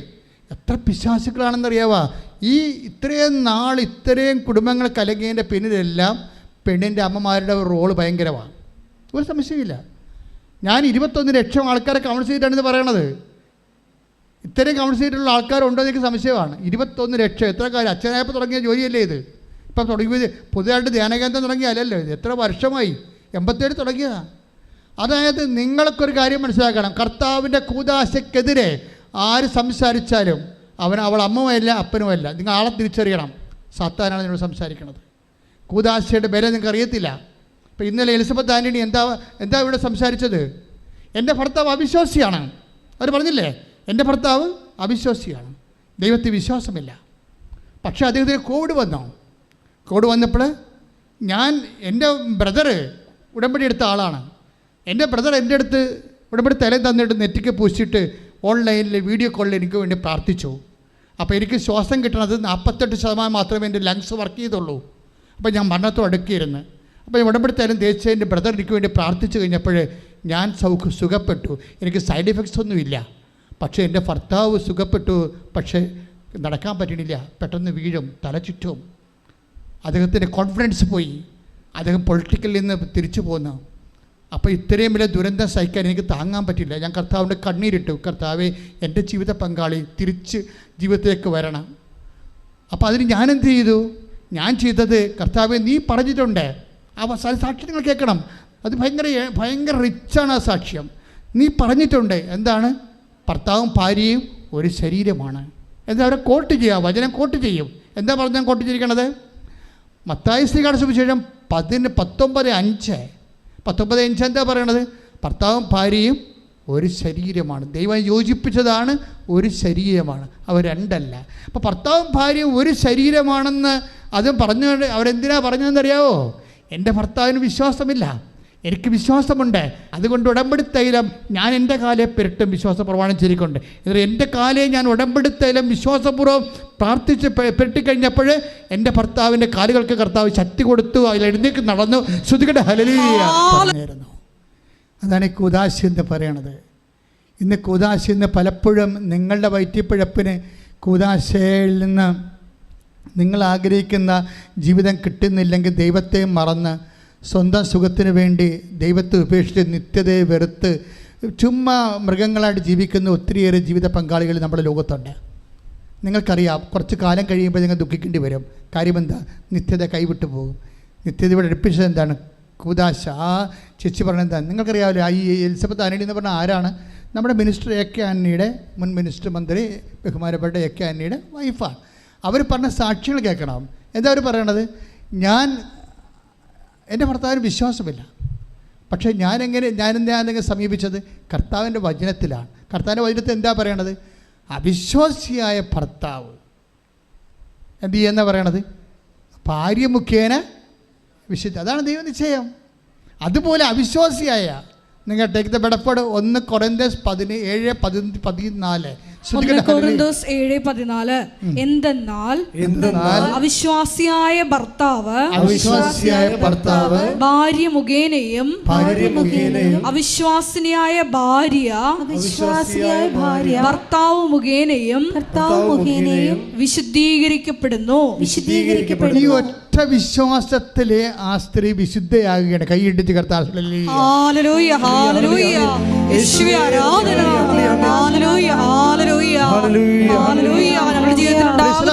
അതിൻ്റെ താഴെ കമൻറ്റുകൾ വായിക്കണം. കർത്താവേ, ഇങ്ങനെ ഒരു സാക്ഷ്യം നീ എനിക്കും തന്നെങ്കിലേ ഞാൻ നിനക്ക് വേണ്ടി സാക്ഷിയാകണമെന്ന്. നാളെ അവർ അറിയപ്പെടാൻ പോകുന്നത് ഭൂമിയിൽ നമ്മുടെ ഈ രാജ്യരക്ഷാ മന്ത്രിയുടെ ഭാര്യയായിട്ടല്ല. ആ അറിവെല്ലാം സിമിത്തിരിച്ച് തീരുകയാണ്. മനുഷ്യൻ അത് മാത്രമേ കണ്ടുള്ളൂ. അതുകൊണ്ടാണ് രാഷ്ട്രീയ മൈനത്ത് ചകഞ്ഞുകൊണ്ട് രാഷ്ട്രീയ ചർച്ചാവേദിയാക്കി ആ വിഷയം മാറ്റിയത്. ഞാനതിനകത്ത് ആ കക്ഷി ചേരാത്തതിൻ്റെ കാരണം എനിക്കറിയാം, അത് പ്രൊഫൗണ്ട് ആയിട്ടുള്ള ഏറ്റവും വലിയ എൻറിച്ചിങ് ആയിട്ടുള്ള ഒരു സ്പിരിച്വൽ സാക്ഷ്യമാണ്. കാര്യം അതുപോലെ പറയണം, അവർ ജീവിച്ചിട്ടാണ് പറയണത്. എന്താണ്? എൻ്റെ ഭർത്താവിന് വേണ്ടി ഞാൻ പ്രാർത്ഥിക്കുകയാണ്. കാര്യം എന്താണ്? അദ്ദേഹം അവിശ്വാസിയാണ്, ഞാനാരാണ്? വിശ്വാസിയാണ്. നിങ്ങൾക്കൊരു കാര്യം മനസ്സിലാക്കണം, അവിശ്വാസിയായ വ്യക്തി അവൻ്റെ അമ്മ മുഖേനയല്ല വിശുദ്ധീകരിക്കപ്പെടുന്നത്. അവിശ്വാസിയായ വ്യക്തി അവൻ്റെ അപ്പൻ മുഖേനയല്ല വിശുദ്ധീകരിക്കപ്പെടുന്നത്. അവിശ്വാസമായ വ്യക്തി അവൻ്റെ ജീവിത പങ്കാളി മുഖേനയാണ് വിശുദ്ധീകരിക്കപ്പെടുന്നത്. കൈയിട്ടിച്ച് കർത്താവേ ഹല്ലേലൂയ, ഹല്ലേലൂയ, ആരാധന, ഹല്ലേലൂയ, മഹത്വം, മഹത്വം. എപ്പോഴും ശ്രദ്ധിക്കേണ്ട വിഷയം, നിങ്ങൾ അവിശ്വാസിയാണോ അല്ലെങ്കിൽ ദൈവത്തിൻ്റെ അവിശ്വാസ്യം മീൻസ് എന്താണ്? വിശ്വാസത്താൽ, അതായത് not by merit but by grace എന്ന് വെച്ചാൽ Ephesians 2:8 എന്താ പറയണത്?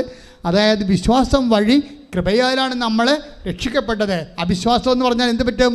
വിശ്വാസം നമുക്ക് എന്താ തരണത്? കൃപയാണ് നൽകണത്, അല്ലേ? Ephesians 2:8 എന്താ പറയണത്? വിശ്വാസം വഴി പറഞ്ഞേ, വിശ്വാസം വഴി കൃപയാലാണ് നമ്മൾ രക്ഷിക്കപ്പെട്ടത്. വിശ്വാസം നമുക്ക് എന്താ തരണത്? കൃപ. അപ്പം കൃപ നമുക്ക് ലഭിക്കണമെന്നതിൽ നിന്നാണ് എൻ്റെ സോഴ്സ്. എന്താണ്? വിശ്വാസമാണ് സോഴ്സ് അതിൻ്റെ. അവിശ്വാസം എന്ന് പറയുമ്പോൾ നമുക്ക് എന്താ നഷ്ടപ്പെടാൻ പോണത്? കൃപ എന്ന് വെച്ചാൽ നിത്യജീവൻ. നിത്യജീവൻ നഷ്ടപ്പെട്ടത് കൃപയുടെ അലംഭാവമോ ആഭാവമോ മൂലം നിങ്ങൾക്ക് നിത്യജീവൻ നഷ്ടപ്പെട്ടാൽ അത് നേടാൻ നിൻ്റെ അമ്മയ്ക്കോ അപ്പനോ മക്കൾക്കോ ഒന്നുമില്ല. അതിൻ്റെ ചാൻസ് ആർക്കാ ഉള്ളത്? നിൻ്റെ ജീവിത പങ്കാളിയാണ്. ജീവിത പങ്കാളി വേർപെട്ടുകൊണ്ട് അപ്പൻ്റെ കൂടെ അമ്മയുടെ കൂടെ നടക്കുന്ന കാണ്ടാമൃഗങ്ങൾ, ഞാൻ പറഞ്ഞ വചനങ്ങൾ കേൾക്കണം. എന്നിലൂടെ കർത്താവ് നിന്നോട് അന്ത്യമായിട്ട് നിനക്ക് ശാസനം നൽകുകയാണ്. അന്ത്യശാസനം എന്താ കാര്യം? നിന്നെ വിശുദ്ധീകരിക്കാൻ, നിൻ്റെ ആത്മാവ് വീണ്ടെടുക്കാൻ, നിന്നെ നിത്യതയിലേക്ക് കർത്താവോട് ചേർക്കാൻ നിൻ്റെ അപ്പനോ അമ്മക്കോ മക്കൾക്കോ പറ്റത്തില്ല. നിന്നെ കുദാശ ചെയ്തേൽപ്പിച്ച ദൈവത്തിന് മാത്രം പറ്റത്തുള്ളൂ. ആ ദൈവത്തിന് വചനം കേട്ടുകൊണ്ട് താമസിക്കുന്നവരെ അനുതപിച്ചുകൊണ്ട് തിരിച്ചു വരാൻ കർത്താവ് ആവശ്യപ്പെടുന്നു. ശ്രുതിക്കട്ടെ. 23:5 പറഞ്ഞിരിക്കുന്ന പോലെ രക്ഷയും ജീവിത അഭിലാഷങ്ങളും നിത്യജീവനം അനുദിന ജീവിത ആവശ്യങ്ങളും കൃപയും അനുഗ്രഹവും എല്ലാം ഉടമ്പടിയുടെ ദൈവത്തിൻ്റെ വാഗ്ദാനങ്ങളിൽ പെടുന്നതാണ്. അവ നേടാനുള്ള സമയമാണ് ആരാധന സമയം. അച്ഛൻ പ്രാർത്ഥിക്കുന്നതനുസരിച്ച് മക്കൾ സ്തുതിച്ചുകൊണ്ടിരിക്കണം. കർത്താവേ, അച്ഛൻ പ്രാർത്ഥിക്കുന്നതനുസരിച്ച് മക്കൾ സ്തുതിച്ചുകൊണ്ടിരിക്കണം.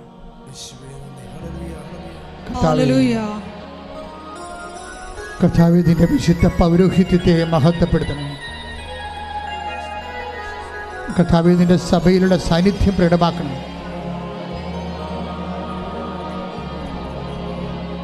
കർത്താവേ, 36 വർഷം ഞാൻ അർപ്പിച്ച കൃപാനയുടെ യോഗ്യതയെ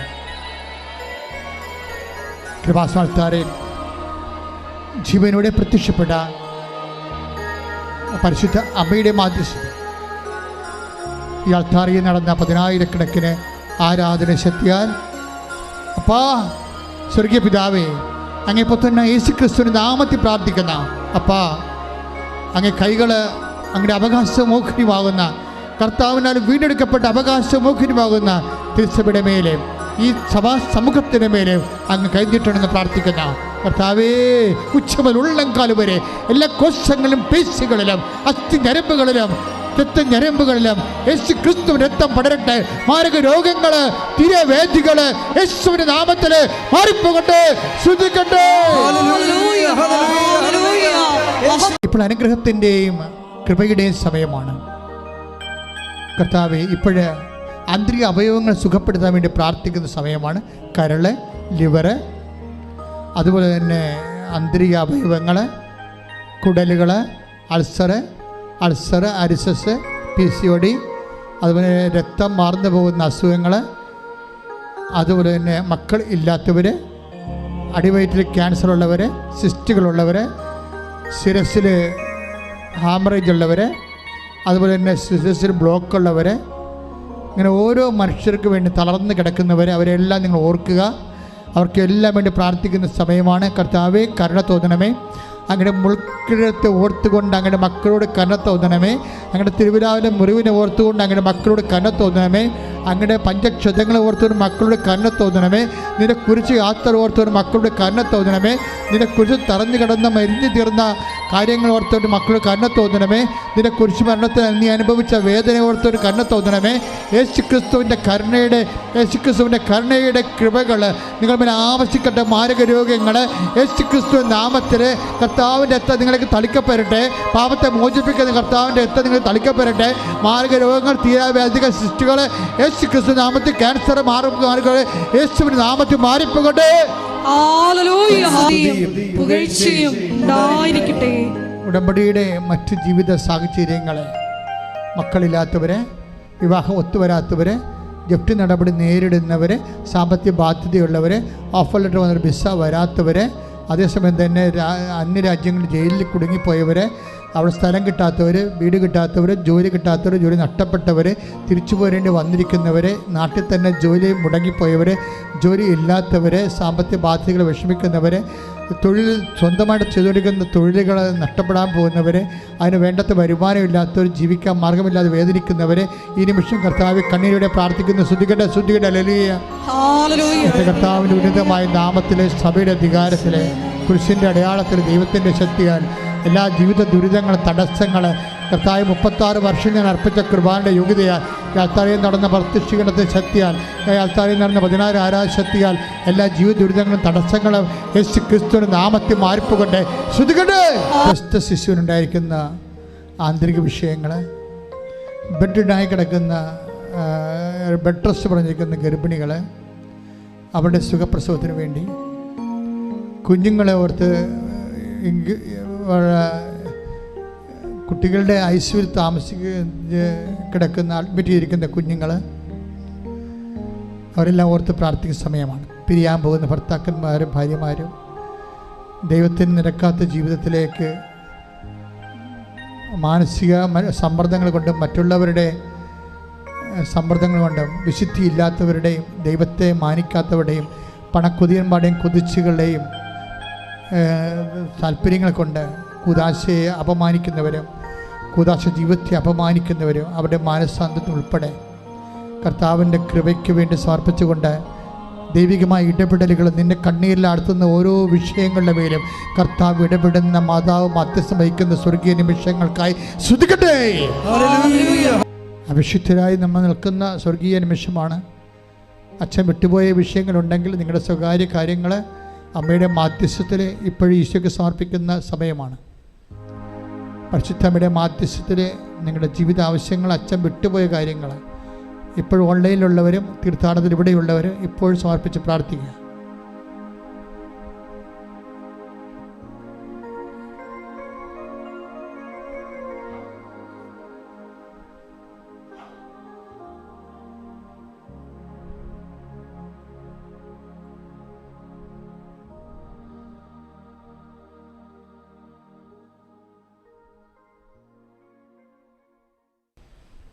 ഇപ്പോൾ സമാപന ആശീർവാദത്തിൻ്റെ സമയമാണ്. മുട്ടെന്നിക്കുക.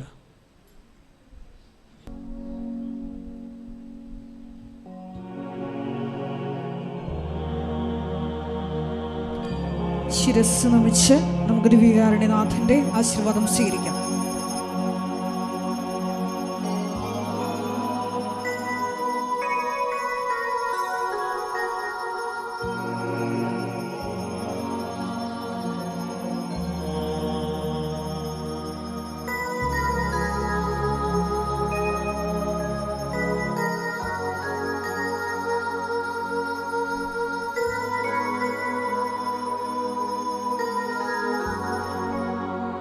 പരിശുദ്ധ പരമമാ ദിവ്യകാരുണ്യമേ, എന്നും എന്നും അങ്ങേക്ക് ആരാധന. പരിശുദ്ധ പരമമാ ദിവ്യകാരുണ്യമേ,